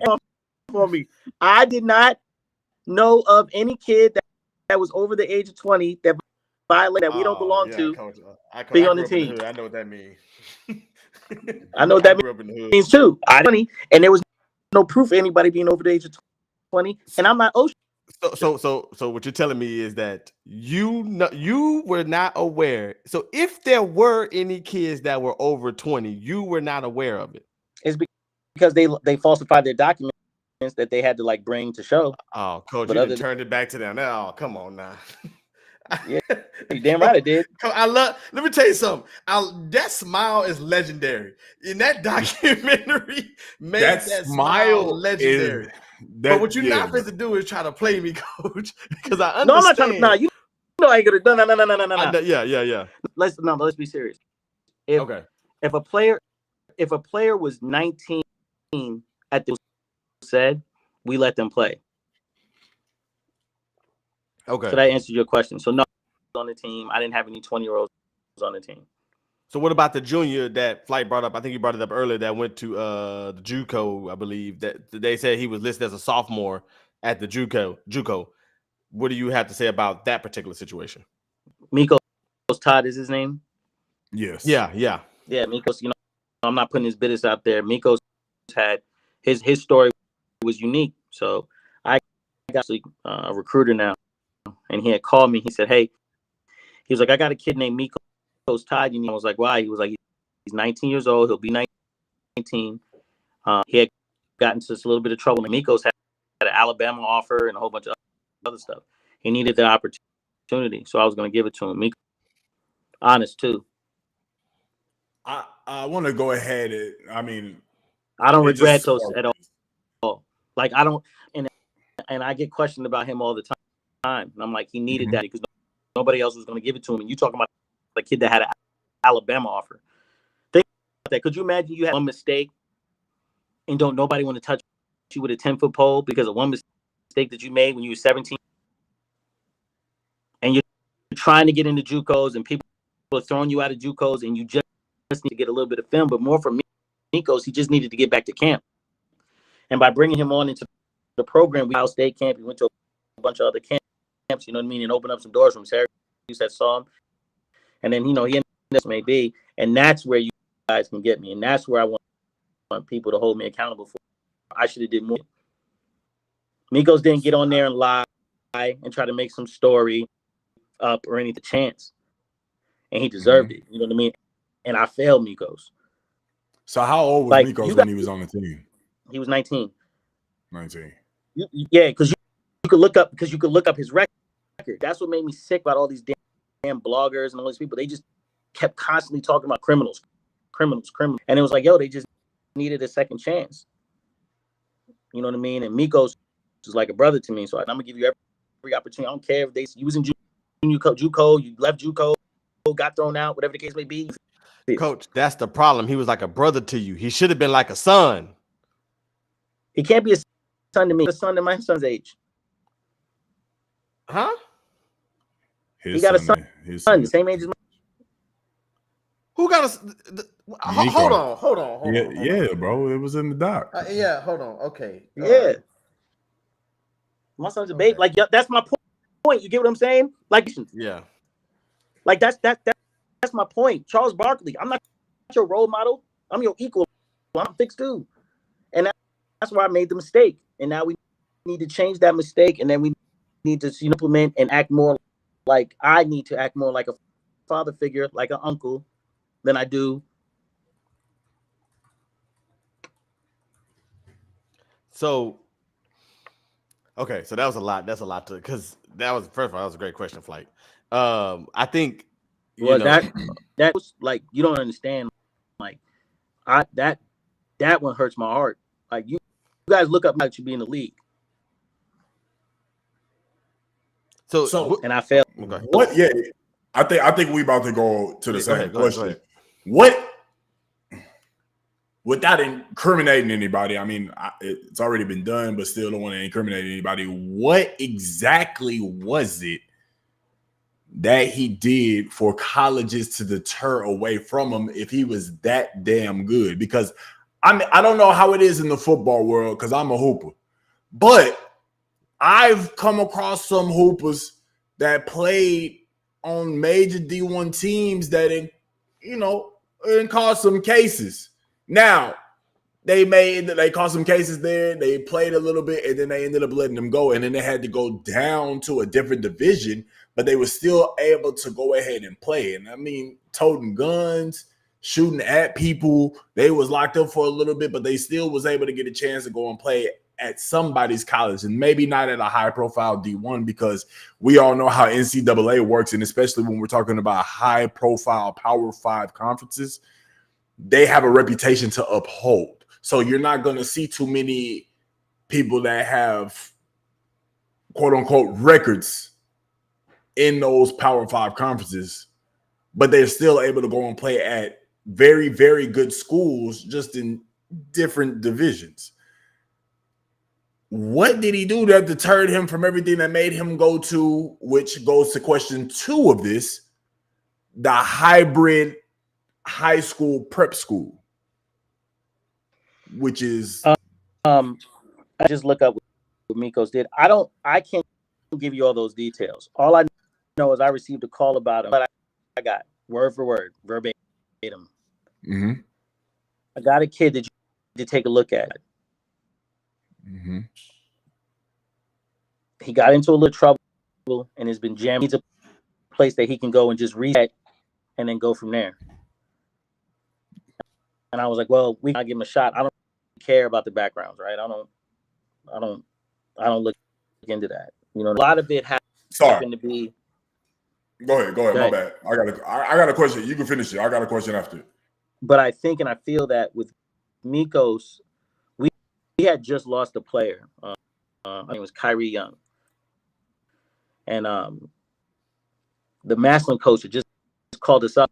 Let's get him down there. I was like, all right, we'll get him down there. Talk to him. 3 days later, he's in Akron. And so I think for a lot of it, the emotional side of it, when you take the joking away, a lot of men, you're getting phone calls about him that are like, just get him out of here. Whatever's going on there is better here. And for Mikos, I felt that way because Mikos, he was out of shape and would go to camps and would crush camps. He just needed that shot. And I feel like, if we play the rest of the season and Mikos gets, a couple clips here and there, I think JUCO takes a shot at him. And then he ended up going down for a little bit for the last couple of years. But, yeah, I should have did better. That's one of those ones. You got to take a deep breath. You know what I mean? I think you just answered my question with that last part. And it's something, and to your point, it's something that you've been constantly saying throughout this time on the podcast. And you answered it with something I could have did better because my question to you was going to be that knowing that you got a call saying that he got into a little bit of trouble, and your response was, you know what? I don't really care. We could bring him in and give him a second chance. Knowing that you got these kids who you all trying to give second chances. What if he was something that was harmful to everybody else and you didn't really care about that? You know what I'm saying? And once it goes back once again. Yeah, like I said, I mean, it kind of you just answered it with saying it's something you could have did better at. But that was going to be my second question. Would you saying something with somebody that has gotten into some trouble and you not really caring about that situation? It just, from the viewer standpoint, it just kind of looks, for lack of better terms, fucked up. You know what I'm saying? Right. Because that because you think that's fucked up. You know what the other? Yo, you can't come here. I mean, so now we walk in, and I know you said it. You Like said to it live so in the eloquently. gray. You like to live in the gray. And that's a very, very gray area that you're living in. Because yes, it's fucked up for somebody saying, no, you can't come here. Yeah. And look to somebody that, may not have the grades, may have skipped class a few times, may have gotten a shorty pregnant before marriage. You know what I'm saying? That's kind of messed up saying you can't come here. But when there's something that he got into trouble, and not so much trouble with his parents, not so much trouble at school, but trouble with the law. Now we're sitting here and this is kind of like, well, you can't come here. It's not because you did like some minuscule stuff. You got in trouble with the law. So, I mean, like, I get where you're coming from. And once again, this is why I feel like your heart was in the right place. But then you also got to understand, like, you also dealing with kids, quote unquote. Bad, you know what I'm saying? So it was a bad move. Yeah, it was a bad move. All right. Like that. Right. There's no, which is why the second time around, there's going to be a different type of standard. Yes, and I can't wait to get into that because we talked about it earlier, and I definitely want to hear a little bit of what you can give on that. I think so. Go ahead, bro. What I was wanting to know, Coach, as far as we watching documentary. Like I said, I feel like there was so much wrong throughout the entire thing, from like I said, from you to the kids, all of it. My question to you, I want to talk about the check that Trillion's mom said that she took you had told her to go to Kinko's, and it was, to me, it was so funny watching the documentary. And I'm just laughing because I did not think I was going to be sitting here talking to you. When I was watching the documentary, there was no way you could have told me 2-3 weeks later I was going to be sitting here and having a conversation with you. I've watched 1,000 documentaries. I've always wanted to talk to the people that was in these documentaries. So anyway, absolutely. When I seen that, I immediately bust out laughing because, like I said, you tried to get me early in the conversation, but I seen what you did to the HBO people because you almost had me in the first half. You was like, you said, I don't know who would even say that, and then you gave this smile at the end that was so almost devious. I want you to talk about that allegedly having her go make a copy of the check in the account. Like what happened? What happened? Because that was confusing to me. The printer, the print, it was just a business check, like a blank business check. The printer that we had to print didn't work, so I could print it there. So it happened. So I just printed out the check there. And you said business, and this is another thing too. They said that it was funded with your mom's nonprofit. It was a nonprofit, right, or just a business? It was just a business account. Okay, so what do you say about that? That people were saying that you were basically using your mom's business to basically launder money, in a sense. Yeah, I don't know why they said that. That's not true. It just sounded good for television. I'd be in jail. Well, Coach, I mean, did it sound good for television if that was the name of the thing if that was the name that was on the check? What do you mean? And like I said, I'm going off of what I seen on my mom, without getting too deep into it. Yeah. I don't understand why anybody's assuming that my mom's nonprofit. Anybody's assuming that when my mom passed away, she left it to me. Like, no one's asking that. They're just saying it was my mom's. They're just assuming that since it was your mother's. The check didn't. That's another thing. The check was never actually deposited because we paid by credit card. The check was used the hotel. That's all it was used for. Just like every other school does.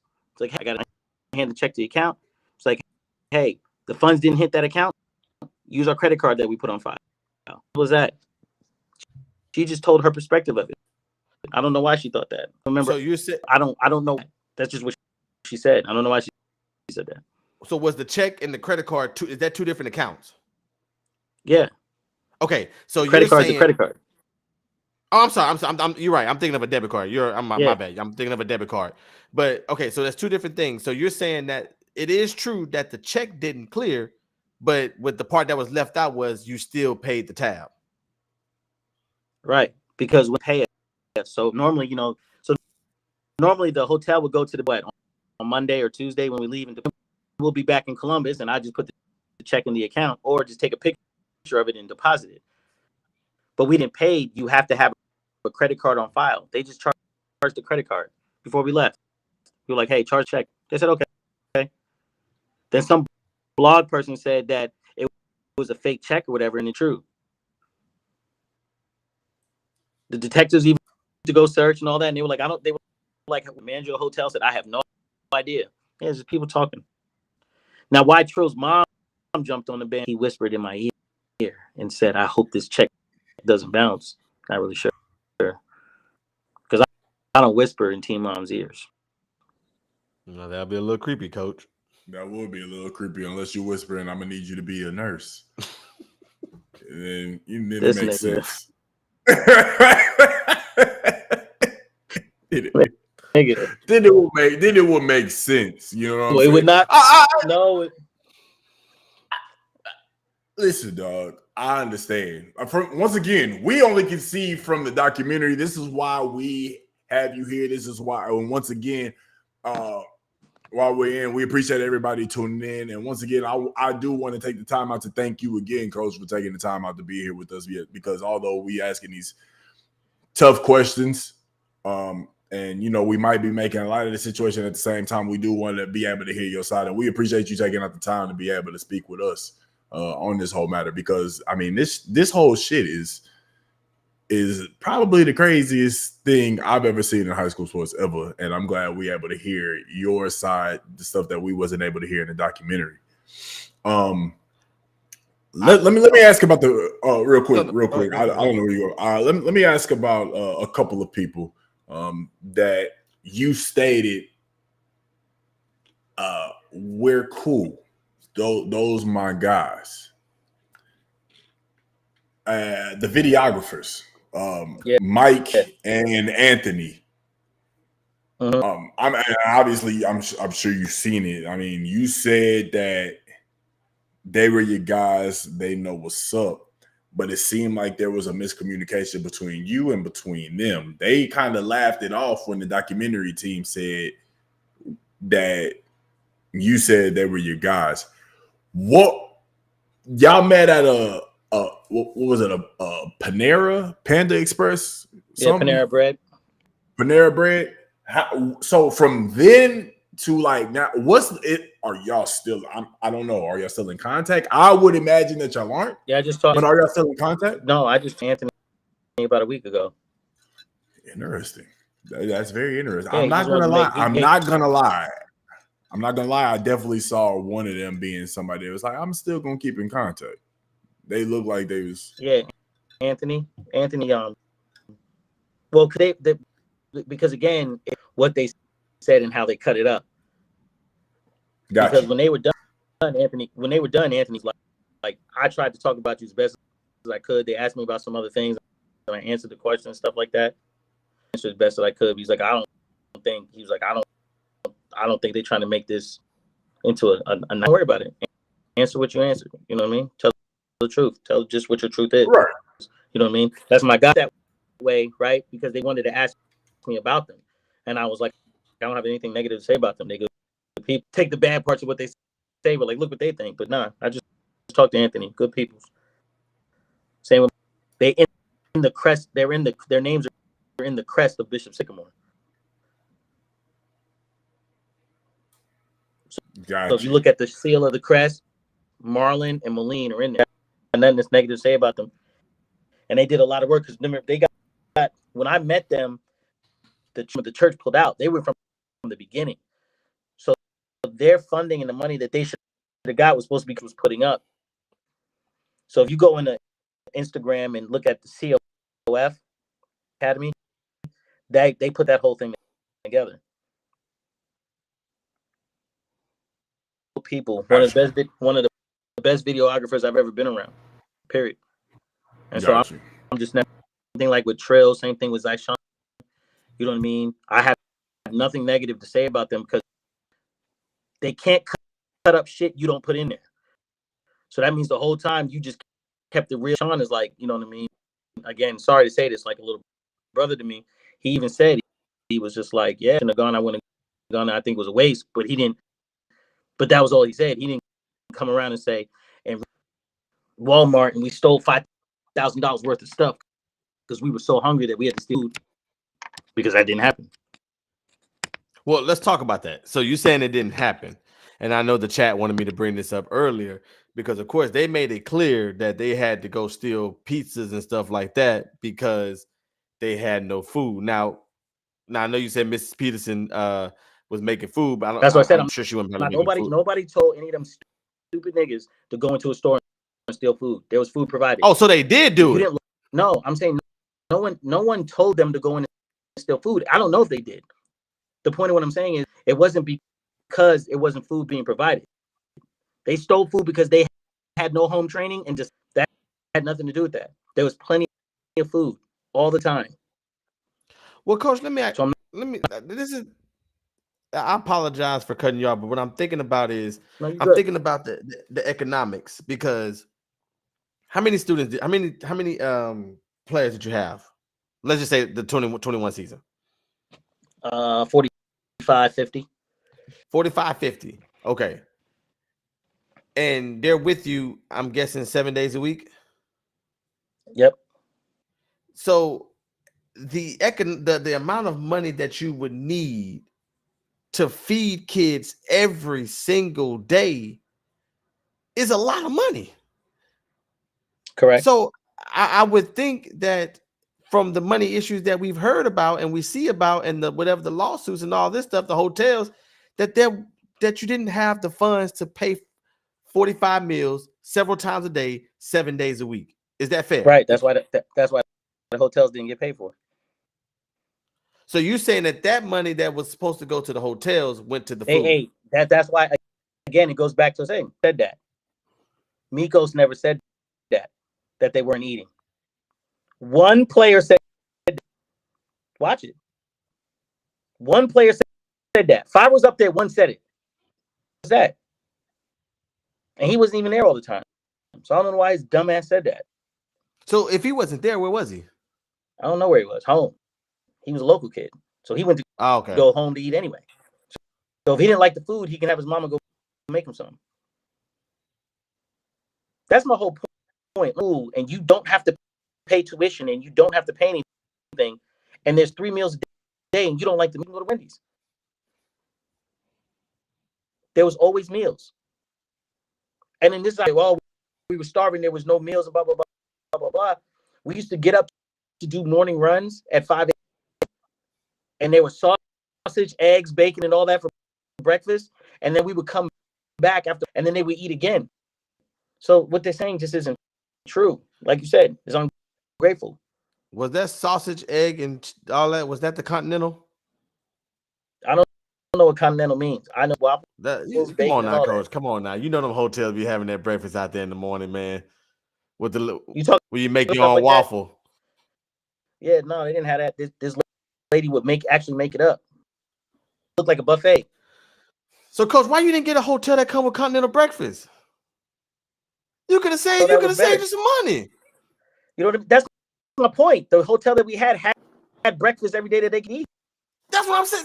So is that the breakfast that they was eating at 5 in the morning? He just said that he didn't know what continental was, but he's basically telling you that yes, they had the continental breakfast. Sorry, Coach. Yeah. All right. Yeah. Okay. That's why I was wondering. No, because continental breakfast, everybody got their own meaning of what that means. All I know is that there was sausage, eggs, and all that in the morning that they could eat. Every morning it was there. I don't really know what continental mean. It just sounds cool because it just mean to me it means free food in the morning. Yeah, I mean, I don't necessarily know why they call it continental breakfast. I don't know if it's because Continental Airlines or something that started it. I don't necessarily know, but yeah, that's exactly what it sounded like to me as well. The chat just asked a really good question. C-Sam said, "Are you still cool with any of your players now?" Yeah, of course, most of them. there's only two players that I don't fool with. The two players that anybody who had said something like that, I'm not fooling with you because you talking something crazy like federal crimes. So I just can't fool with you. I got a good question. Okay. So first off, what players are they? The two that was on the documentary? Them. You said yeah. On the ones that were talking about PPP loans, like I can't rock with you. Y'all took it too far. So do you mess with Justin Daniels' music? Who was that? That's one of the players out there. That's the one who did the music for the doc. I was just wondering if he was cool with Justin Daniels, if he rocked with his music, if he was a supporter. I don't like I said, the things that were said about, taking out PPP loans or forcing kids, through an angle at this that just wasn't necessary and it just shouldn't have been said. So no, I'm not. I don't rock with his music or whatever he does. Oh, he was one of the ones talking about the PPP loans, wasn't he? He was the one. He was the one. Yes, true. There was one that said that he found out that there was a $20K PPP loan in his name, but he didn't take it out. And the doc was kind of alluding. So that kid was the one. That's when the reporter called me. That kid that you're talking about, 2019 in 2020 when the PPP loans were coming out, 2021 I think, for us in 19 for 3 weeks. He played 3 games with us and was gone. Interesting. He played 3 games and he still got a little bit of time on the dock. Him and what's his call it, both of them, and Miko. So here's the thing, Mikos I didn't mind because, but that kid, Mikos and Justin Daniel, none of them played more than 2. None of them played. They played 1 game. We played 3 games, and he played in 1. He wasn't even there for the IMG game. Yeah, they got a lot of airtime. I guess he was BISHOP sick of y'all. I forgot what I was gonna say now. How far I forgot what I was gonna say now. But I'm a hooper. That shit was a hoop. I had to dunk that motherfucker. That shit was man. Do you, man? Yeah, I don't listen. I don't talk about him. That shit's crazy. That's insane. But yeah, go ahead, brother. I say, as moving along in the documentary, I want to get to a couple parts because I want to get to the parts of the documentary where I feel like it was no longer about Coach Roy, the football. Roy Johnson, the football coach. It was more about Roy Jones, the human being. Roy Jones or Roy Johnson? I said Roy. I said Roy Jones. I meant Roy Johnson because I was. Why I was thinking about Roy Jones? Because I was thinking about that homeless man. I was thinking about that homeless man. I was about to say because he. Look, you know what? And I called you Roy Jones on pure accident too. That's how we do on here. We just keep it going. But no, they had to talk about. They ran out of info, like they ran out of shit. Interviewed however many people, and it was like, damn, ain't none of the people saying that. We got 4 or 5 people that talk some shit. We do, and nothing to do with football. Because one of the students said that he's seeing there was an altercation between you and your at the time girlfriend. Now, was this girlfriend? I'm sorry, I have to ask. Was she black, white, Mexican, Puerto Rican, Dominican, Spanish? What was she? She identifies as. It cut out. She identifies as what? Don't give me that evil smile. She identifies It cut out. Universal. So she okay, whatever. So that's not really important. So I seen that part, and I seen that the charge that you had, it ended up becoming a lot lesser charge. Menacing. Thank you. Right. Okay, so right. But one of the players said he witnessed it. Of course, I seen Coach Roy do it, and then he gets in the car and he laughs at it. I want to give you before I move on to the next thing. I want to let you address that. Didn't happen. Just like I said, she said it didn't happen either. So did you think that? So did the student witness at least an argument? He might have witnessed an argument.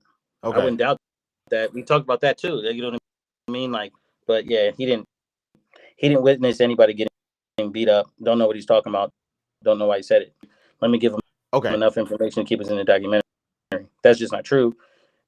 And then she said the same thing. She said that never happened. Nobody was getting beat up every week. No other player. Notice that if it was said repeated by all the players, hold on to, because they all came from different years and they all didn't know each other. You know what I mean? Remember, most of them said, well, it seemed unorganized. It seemed like that stuff would be true.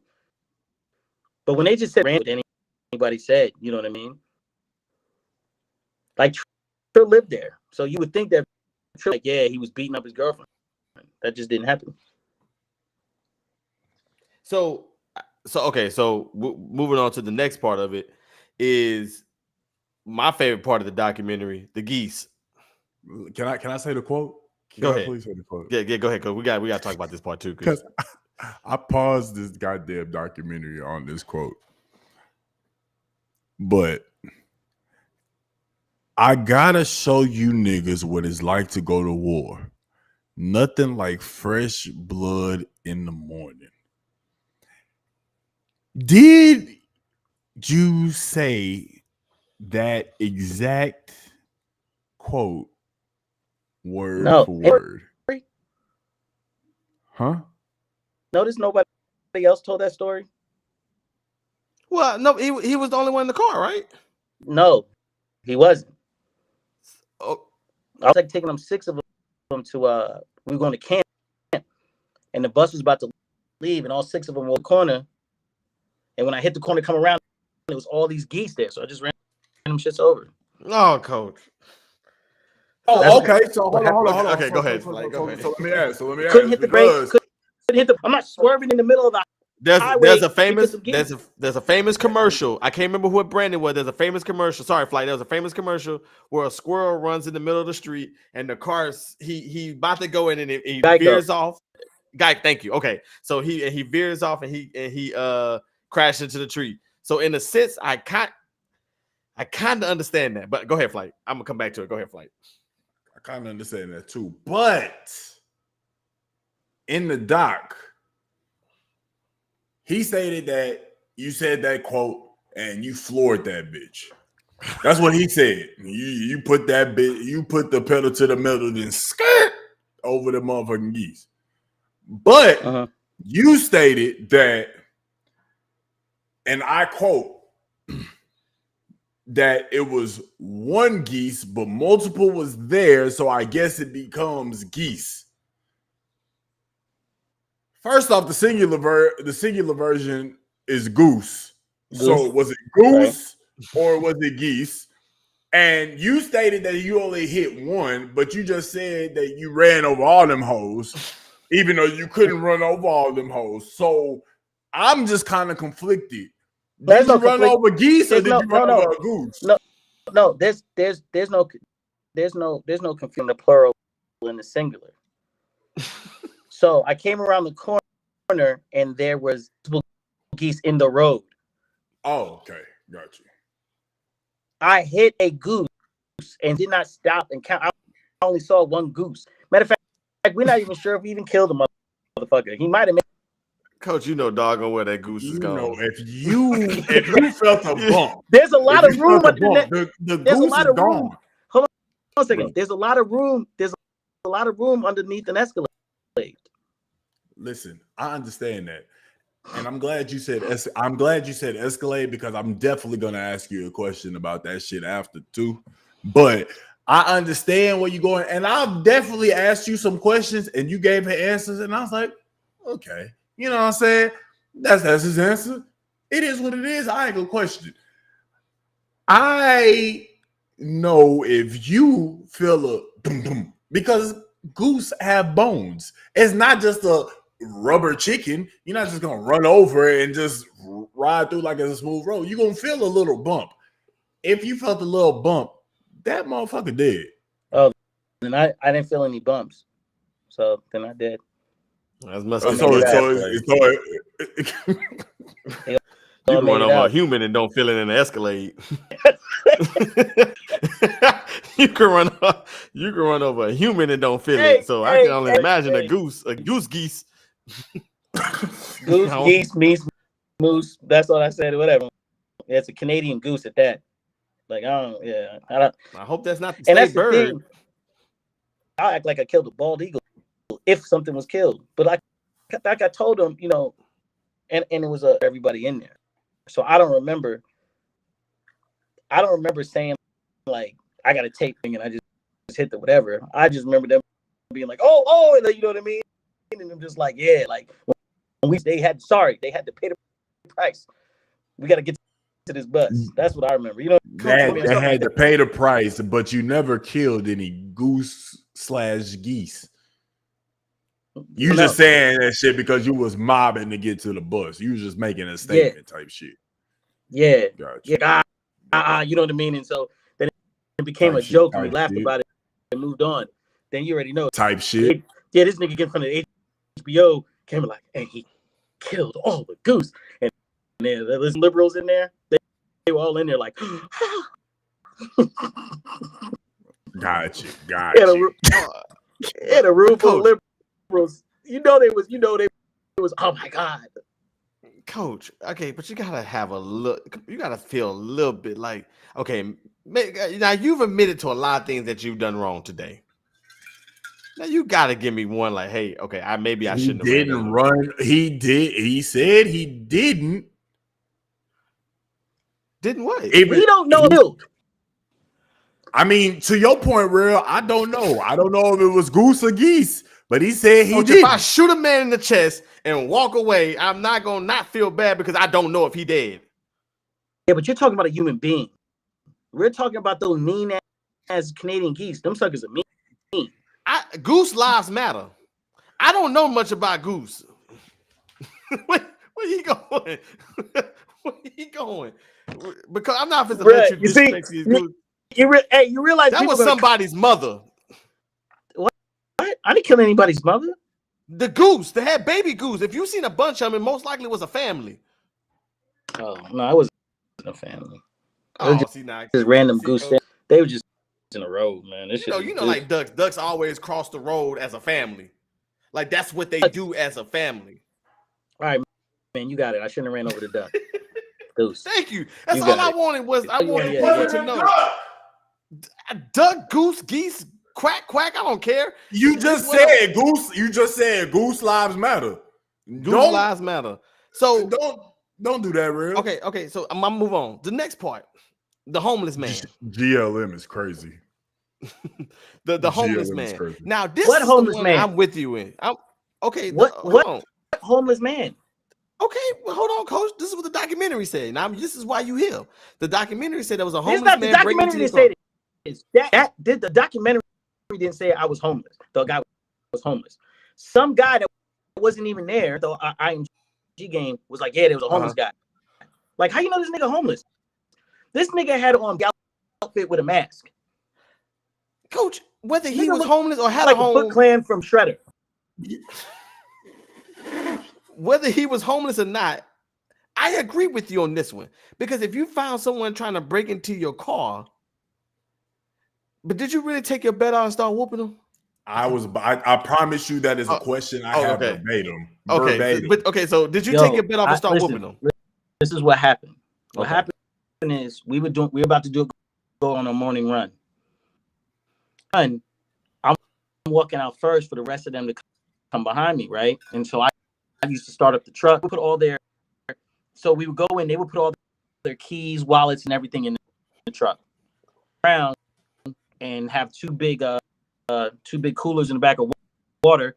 Drive about a mile and load up, drink or whatever the case. Close the car and keep on going. So we had put all car, and I said, "Hey, we're just gonna leave it in the we'll leave it in the truck, and then we're gonna go in here, a board in there where we go over plays." And I was like, "We're gonna go over what we're gonna do for the day. It's gonna take 5 minutes. I want to get this done, just to make." And I didn't want to do it outside because it was 4:30 in the morning. So when I went back in, we all went back in. We were right in the front by the front door. When I go out to the front door, we were literally 5 minutes. This dude was leaning in the car, and I'm like, which one of these stupid kids done there when we in here going over today? And when I go in there, he look up. He had my stuff and some other. So it's not like I was chasing them for just my stuff. They was all behind me. He tried to get away. On the corner, he ran into one of our players. One of our players just tackled him. Good open field tackle to him.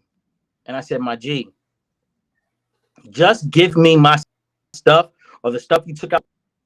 Because quite frankly, I don't want the police around here. So just give me my stuff. And when he reaches into his bag to get our stuff, he pulls out one of those, the hammer that got the axe at the. He pull out one of those and try to swing it. Now at this point, I'm like, a tomahawk? Yo, let's all just back off. Was it one of the tomahawks? Yeah, the tomahawks. Yeah, he had one of those. That thing out and pulled it out, and he pulled it out like that. Before I could say something, one of the players punched him in his face, and we proceeded in. They explained to him why he shouldn't do that. Because you felt like your life was threatened. Exactly. And here's the thing: after he pulled it out, he got punched in the face. He dropped it, threw it away, and then they just stomped on him for a little bit. It was a couple minutes. I said, "Yo, stop." Wait. First off, I understand you felt threatened, but we're not just gonna go and glaze over the fact that you just said, and they just stomped on him for a little bit. I mean, for a couple minutes. For a couple minutes, like they stomped his ass out. Like, stomping out is crazy. I got a better question. This is why I'm saying. Because again, it's the accurate story. Like it was like, yo, true. Yo, give us our stuff. Give us our, you know what I mean? Give us stuff. And he trying to grab, give us a boom, kick him. Like it wasn't like they was stomping him out. They was just plus. I didn't know if he had other weapons, so I'm trying to tell them to chill because he could have had a gun. Chill. I said, but if they stomping him out, is he gonna be coherent enough to pull out a gun? Tell you what happened. So I told him, I said, my G, give me my stuff, and we'll let this shit go. Right. And then he was like, okay. So we let him up for him to get his stuff out. When he started to empty his bag, he took off running. So they chased him down, tackled him. I grabbed the bag or whatever, and I said, he was tired from running. I don't know why he acts like this. Because he didn't get good home training. His daddy didn't whip his ass. Beat his ass. Now, this situation could have been so much worse for him. But this is what's every morning we got up and ran past the police station where there's about 3 or 4 black guys, and we would stop and they would talk to us and motivate us, and we keep running. We keep driving and they would keep running. So this white dude laying there, I tell everybody to go back in. I was like, yo, I'll deal with it. The police show up. The police are like, you're protecting your ground. And this was so crazy. He said to me, he said, the reason that we believe you, he was like, is because when they had he had my wallet with money in it in his pocket. So when they didn't saw it, I was like, yo, yeah, I tried to tell y'all. They were like, yeah, he obviously is protecting the ground. And they cut this part out. The police were like, there was like 60 of them. I know I shouldn't have been breaking into the apartments. I know I shouldn't have been breaking into me like that. This white boy turned to me, and there's 4 black cops there. He turns to me and he goes, he beat me like a slave. Every black cop looked at him like, yeah. That's not funny. That's not funny, man. Hey, black cop looked at him, man. They threw him in cuffs so quick. And that's why I told people what I did was so wrong. As soon as they got him in the thing, the first thing out of his mouth, he's like, am I going to get some oxygen? That's what I said. So, Coach, you said that when y'all seen him with the stuff, he tried to take off running, right? One of the players made a great open field tackle. Okay. So if this, hold on, I see where you going. They said they made a great open field tackle. So is it safe to say that if this burglar played for IMG, he would have got away with y'all stuff? I'm sorry, Coach. I had to. I had to. I'm sorry. All right. Anyways, so Coach, I hope you still like me after this. I knew you was going. I should have known. I should have attacked. I'm not gonna let the IMG because I didn't know you lost by 58. I mean, by 50 some points twice. So that listen. In all honesty, before at the time, like losing by 58 is crazy, right? Losing by 58 is just it's obscene. You know what I'm saying? But when you hear a team got smoked by 96 in the first half, Steph said what earlier, happened to them doesn't even matter. Steph said earlier in the chat, he said that they just put 91 on somebody last week. Yeah. Oh, like y'all, like that. They just put. You ain't gonna. I was say it was way. It was. Oh, you better look it up. Yeah. His life Christian. Yeah. And they beat people like that all the time. As we approach the end of this, I would like to say this. When we first seen, so Coach, me and my brother Flight started our podcast in 2021. And Flight, I found when I seen the documentary again yesterday, I realized that IMG game was April 29th. So this made national news like that following week.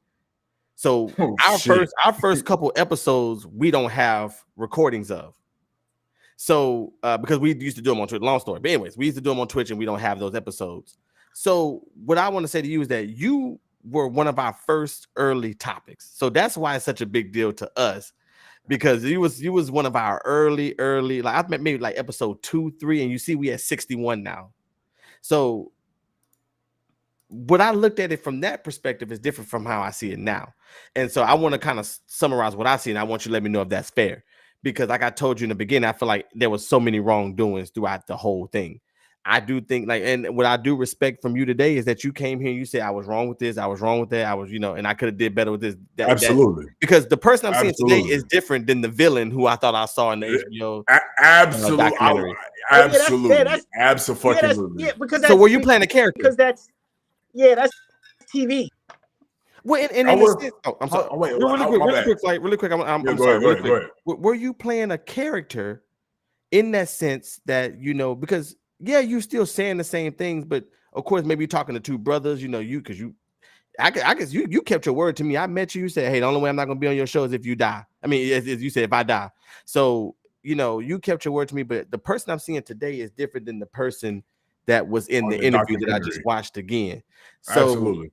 Some in the chat say you look the same, but I'm a beg to disagree on that. My mother-in-law say you look the same, but I don't know. Just let them make it. So, but I act the same. Well, she said look the same. Oh, I look. Yeah, I think that. Yeah. But go ahead. I will say before you answer that question about where you playing the character, I will say at the very beginning of the doc, what a lot of people probably glazed over is that he was very cautious as to the type of energy that he was presenting in front of the camera as far as body language goes. He said he took a crash course on body language. He wanted to make sure that he was giving people the real him, giving people the truth of what we could see.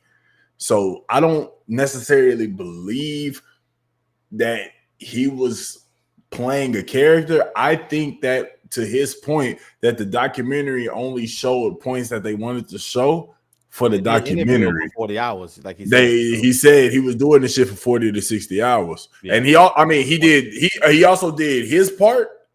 They interviewed the kids. They interviewed Mr. Peterson. They interviewed John Brenham. They interviewed somebody we didn't even get into, Ben Ferry. And then they backdoor and interviewed Roy and Mr. Peterson together. And honestly, Coach Roy looked the same throughout the whole thing. It's just the way the documentary played out that they did a good job with the documentary. So honestly, like, it seems like he's different to us, But Right. I honestly don't think he played a character. I mean, he was just trying to make sure his body language was right to ensure that, like, hey, we here, it's all out. I'm telling y'all what it is, and I'm gonna tell y'all what I seen from my point of view. Is that Yeah, fair assessment, Coach? So yeah, it's a fair assessment to a certain degree and extent, but to the truth as possible, right? Because the reality of it is, you already know they could have asked me questions, and the beginning of the documentary is just, when we're riding car and we're talking about my and everything. That's just building, the story. But like any other, the more nonsense you give them, the more they take. You know what I mean? It was no different than doing any other podcast. Like this, the energy of this podcast discussion with three intelligent brothers, and make jokes about it, and then it's an intelligent conversation. Jokes about the goose, the geese, the meese, and the moose, while still having a deep conversation about education. What was wrong with that picture? And ooh, that's interesting. I didn't know that. I didn't know land was donated. There was so much of the conversation versus a documentary where it's like you tell them all this stuff to I'm like, oh, y'all just want trash TV, and I can give you that. Right. That shit is. So real quick, as we near the end of this, once again, we thank you so much for taking the time out to be on the podcast and speak from your POV. What is next for Coach Roy Johnson? I know that you alluded to how you referred to the A team and you being Hannibal as somebody that you kind of just embodied. And towards the end of the documentary, you stated that I love how a plan all comes together. And you were very, very, very positive in the fact that this is still going on. This is still going strong. You even alluded to the fact that there's 15 schools that want to play your team next year. What does the next year, next 2, next 3, next 5 years look for Coach Roy Johnson? What can we expect? I'm going to try to play 2 games at the end of October, 3 games in November. I got a quarterback that's dope. I got and we're going to get this going and cracking. And even if I don't get it going this year, we're still going to bring players back to camp. We're going to be the biggest thing out. Because what I will say is this: guys that worked hard and did what they were supposed to do, the guys that I failed, that got shot, those guys, I owe it to them, and I owe it to the next generation, right? Because I played the villain, right? It was fun to be the Thanos. It was fun to talk shit. It was fun to get on HBO. It was fun being the most hated person. But if I don't turn that into a chance for people to, if I don't go back and try to fix what I did wrong, if I don't become the father figure, not team, but for my own son to actually be like, yeah, my dad messed up, but he also fixed it too, then all this was in vain. So the very next thing to do is make sure we keep gathering funds, the money together. Like I said, I'm going to get this football team together, and we're going to do this the right way. Like I said, I got tickets for both of you, no matter what I mean, just so you can be there. Because the problem is this, and this is a real conversation, that's the Roy Johnson. Get past the clicks, get past documentary. We education problem in our inner cities. Indeed. And you see what Deion Sanders, when you get a decent amount of the brotherhood, just buy in. We can generate funds and money, you know what I mean? And that's why, I don't talk about Deion much, but Deion, we were supposed to in 2020, but it was COVID, so we didn't get a chance to go play them. Prime Academy. Yeah, we were supposed to play them. And like that. We were supposed to play them in 2020, and we didn't because of COVID. And then I just So who's that fat black guy that sports that Sambo motherfucker? Jason, is it Whitlock? Jason Whitlock. Whitlock, yeah, Whitlock. I can't stand him either, bruh. And listen, I'm a very balanced dude, right? I tell you that, yeah, them niggas ain't shit. Dude. When I saw him, and I probably owe Deion an apology, compared Deion Sanders to me and what I did at Bishop Sycamore, I seen that. It finally hurt me. That's real. Like, it finally hurt. Like, I didn't care what people said. Like, yo, I put enough kids in college. I don't gotta explain my action to none of you right now that text me all day. Some of the information that I sent you, you know what I mean?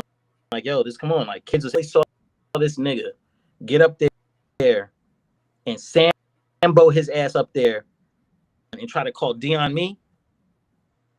Like, I'm thinking now, like, yeah, you know what? I got something for your ass. Like, I promise you, like, when people ask me what's on the list, I cannot wait to see. Like, I don't see as a brother how you any different than Deion. If you thinking Deion doing it to get clicks too. Yeah. You're doing the same thing. It's like the coach from Oregon was talking on. They do that for clicks. We do it for wins. As you have somebody videotape you. Yeah.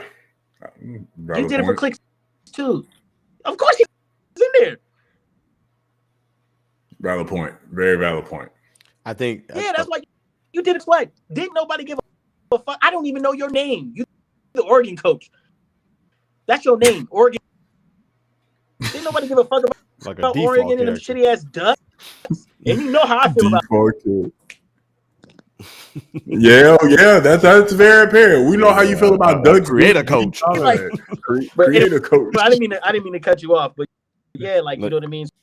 So like, people can help motivate and throw fuel on the fire for me. Like, you know, it's a lot of things I got to do that because I do want I want my son, I want my daughter, his sister, and their mom to be proud of me. You know what I mean? And I'm not afraid of that challenge. I'll say this, Coach, you know, as I was getting ready to say earlier, that of course, you know, I look at the parents a lot, and I look at the parents more than I look at you because even if it's all a scam, even if it's all a hoax, whatever it is, I'm really upset at parents that they didn't do their research, and I didn't, you know, and that's why the parents and the what's the word flight that I'm trying to say oh my gosh, I took my tongue. I can't think of the word I want to say, but the guardians. The parents and the believing like they're not nuanced, but I can't think of the word I want to say. But anyways, you know, I look at them and they're naive. Yeah, being the parents and how naive that they were, you know, that you didn't do further research to see where your son's going to be eating, to see where your son's going to be staying to do it. I really blame them. That's the reason why I brought the team on, because y'all are in the program. Y'all are there. Y'all are invested. Don't sit here and go through the program, but then when everything falls apart, you want to get on HBO and start crying. You know, that was the issue I have. You're a mother. The thing Trill's mom said in the beginning was that she said that I've been with them for a while. I've been following him in football for a very long time. So you understand right and wrong in a sense. And I'm not saying you did anything wrong, Coach, but from a traditional high school football standpoint, that was not traditional. So even if it's not traditional, it should trigger enough in you to ask, hey, what's this? Why are we doing this? Why are we here? Well, what are they eating today? There's way more to the story than that's going to ever be told, probably. So I blame them. I blame parents. I blame the kids too, because especially these are hood kids. Me and Flight spoke about this on our little segment that you commented on. They're hood kids. If anybody has more common sense than anybody, it's hood kids. They know, when something is a setup. Off the rip. Yeah, but that's why, again, I think the story was told the way it was told. Talk to the hood kids, they'd be like, man, we stayed in the Griff apartments, everything else. You know what I mean? Yeah, that's why I don't think it was that. But you know, like I said, looking from the outside in, I'm thinking like, you know, no hook. Like, oh, okay, well, we'll just okay, well, yeah, I don't have no helmet. Let me borrow your helmet. You know, just certain stuff just should just start to go off in your hood mind and be like, okay, hold on, this ain't right. You know, so that's why I said that's kind of blaming. And of course, we already talked about all the stuff that you've done. We're not gonna rehash that, as the entire conversation was dedicated to that. But that's what all that made me look at this from a completely different lens. Why the video was like, maybe. Like, what was the name of the title of it? Coach Roy might be the only one telling the truth, because I feel like there's so much that wasn't told. Right. So much that wasn't told. Right. So my question to you, I got a 2-part question. I don't know if you have anything else, but we can end after this. But I have a 2-part question. Why did you agree to do an HBO documentary when you knew that they were going to paint your name and image in a negative light? Have to wait to see series for the answer to that. So you said it again? You're gonna have to wait to see the that. You have to wait for part 2. Okay. All right. Then my last question is, that's fair. I like that. That's a tease. I like that. I like that answer. Yeah, that's like when Thanos went and grabbed the gauntlet and he said, "I'll do it myself." You know, something else was coming. Type shit. Okay, I respect that. That's the one I'm gonna let you escape with today. I appreciate it, because you didn't let anything else go. No, I told you I would. But I guess my last question, I'm gonna shut up for tonight, is what do you tell? What is your recruiting pitch right now for someone that, as you're getting ready to come back, like Flight was saying earlier, that you're getting ready to come back? What is that recruiting pitch? What are you walking into living rooms, or what are you getting on the phone, or what are you in the DM saying to kids that know all this stuff about you, that have been reading all these blogs? You know, you're a cultural phenomenon in a sense. What are you saying to kids now? Because I think you're a heck of a recruiter, because to get all these kids to come and in the conditions that they were in, that means you're a heck of a recruiter. You passed Dion in my eyes. So what are you going to say now to these kids who know all this stuff, why you have this image? What are you going to tell them to get them to come to the school? Well, you need more film. You need a second chance, correct? Right? And you want somebody to give you a second chance, right? Because you feel like you made, correct? Yes, sir. Well, if I help you get a second chance, we can take the second chance together. Well, Coach, I'm seeing all this stuff about you on HBO, and I'm seeing that you're not paying for hotels and kids are going out and you're running over geese. Coach, why should I put my trust in you when kids are getting PPP loans in their names and stuff? Yeah, well, a lot of that stuff that was said, hopefully we spend time together and you get to see the type of character that I have. But if you want to feel video cameras in your mom's house, they're going to make sure I do the right thing. Watching. I have nothing else. Fair enough. As long as he don't hit me with Come to Death Row Records, I'm good. Oh yeah, I forgot about that. Now you know we should really talk more about hip hop, because they took out. They asked me like the 3 things that influenced me, and the 18 and hip hop. And hip hop music is so influential. It's become genre for everything. Like I look at TV commercials and it's all hip hop, rap. And so when you have that, that's one of the things that helps connect with, young men, because I don't like none of their music, right? I don't like none of their music. You ain't got no hip hop songs you like right now, Coach? You ain't heard Ski Yeet? We gonna end this podcast right there. Yeah. I'm not. Yeah, and I don't want to insult anybody liking or anything like that. Like I can't. Like, because I don't think this will. Hopefully, I hope this doesn't get out too far. Rap nowadays is like social media. Like everybody wants to rap. Like everybody wants. You know what I mean? But I don't, because I'm probably a little bit older than you, and I grew up in New York. The time it's different, right? You carried around 16 a hot 16. Everybody had a hot 16 just in case something happened. Like, I got a hot 16 right now that if y'all was like, yo, spit and bombs, like I got it, I wrote it down, I got it memorized just in case. Now with everything else, I tell people two things killed hip hop or almost killed hip hop. What was that? It went out. What was the two things? Those were the two things that almost killed hip hop because it opened up a genre, a lack of lyricism. Like, look at y'all down there. Look at Scarface.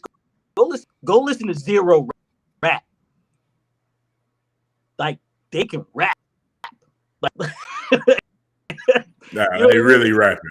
They rap. Like, yeah. Not for, like, it's called rap a lot. So you look at that part of hip hop and the narration, like, I can't feel the Migos. Like, I'm sorry. I'm good. I mean, shit. It's to each its own, right? It's music. Everybody got their flavor that they like. Everybody got the certain, who they like. I mean, you don't like what's popping right now, and I'm gonna sing your playlist, man. This nigga. Oh, yo, who's hot right now? I mean, listen. There's people that's hot right now that I don't fuck with. So you know what I'm saying, Like, yeah, all right. Who's your producer? You need to let this coaching go. Go be a producer. Yeah. Hey, wait. Hey, listen, hold on a second. Who's in your rotation right now on your iPhone or whatever you listen to? My rotation? I ain't gonna lie to you. Sexy Red, Big Glow, Lotto. I ain't gonna lie to you. I'm a sprinkle. Rotate. Coach, I go all over the place. I go Kurt Franklin. Then I'm gonna go with Yolanda Adams. Then I'm gonna go Luther Vandross. I'm gonna go Whitney Houston. Then I'm gonna come back to the Migos. I'm gonna come back to Dr. Dre. I got my rotation. Yeah, I mean, as far as rap is concerned, I'm with Drake. I'm with Cole. I got Kendrick in the rotation. Kendrick. Zero obviously pops up in the rotation. Anything Houston related pops up in my rotation for sure. Hey, I can tell you a story about this. So my man's brother played for Kansas, and then from Houston, right? And so I asked him, I was like, yo, I was like, who you top 5 or whatever, and they was all from Houston, and they was like Zero, and I was like, this like Zero. I was like, ain't nobody. I ain't listen, man. And then I put Zero in one time, and I was like, oh yeah, bro, you with it. Like, Zero, guys like that are the most underrated rappers to me of all time. Oh yeah, Zero is Zero is like that. That's H-Time. Yeah, it's H-Time. It's H-Time though. It's what to be expected type shit. Yeah, like and then even like later on stuff they. Yeah, Zero kill it, man. God, man. That's Coach, listen. I'm still questioning. I'm still questioning the coaching, but I like your music knowledge though. You need to be an A&R. Look, like the chat said you get points up for Zero. Yeah, most absolutely. Most of my chat is H-Time, so most of the chat is H-Time. Hey, Houston, listen, man. Let me tell you something about Houston. I went out, so you know what I'm saying, and Chicago's big. I've been to big cities, and I was like, Houston seemed like it's half of Texas. City loop, like, like that loop that go around Houston. I said, yo, it take out Houston. Houston, no joke. Hey, and really y'all all people's from. I don't understand that. Y'all be like, oh, he from here, he from there, he from there. I'm like, how do you even know that without a map? Nah, yeah. You just gotta be there to know it, man. You just gotta be there to know it. And I appreciate y'all having on me, man. I'm about to call it a night, man. Dating, and then I'm be looking at film tonight. I gotta find a new left guard I had for real. Damn. Well, I'll tell you this, Coach. We appreciate you for having us on. Excuse me, for us, we appreciate you for coming and joining us today. A lot of people have been writing in the comments. A lot of people have been texting me saying good content. So thank you for that. We'll chat, of course, after this. But I want to say thank y'all to everybody who has stayed up with us. Probably a record for our longest episode. The devil was busy early, but we bounced back strong. I'm glad I was able to be in here strong for like the last 2.5 hours. So I want to say thank you for the chat. Thank you for everybody tuning in. I hope Absolutely. you all Thank you. was able to get something out of this. Thank you for everybody that's commenting. Thank you for all the text messages and all the ones that we're going to get. And even somebody, like I said, you get even points up. And somebody else said Coach Roy kind of cool. So, hopefully exactly. that, helps you in your recruiting too. So before we don't forget to like and subscribe to the channel. Coach, before we go, I want to just let you have the floor to close us out here. Appreciate the time, and then I want everybody to know the things that we did wrong, and the things that we did right. We're going to build on, and then I'm not going to let all of them go in vain. And for all those people who understand this statement, can say pray for us. I say continue to pray for us because we need it. Absolutely. We'll pray for that geese too. We'll pray for All right, y'all. This has been a wonderful episode 61. We got Coach Roy here, y'all. Just want to say thank y'all to everybody for tuning in. We hope y'all see y'all next week for episode 62.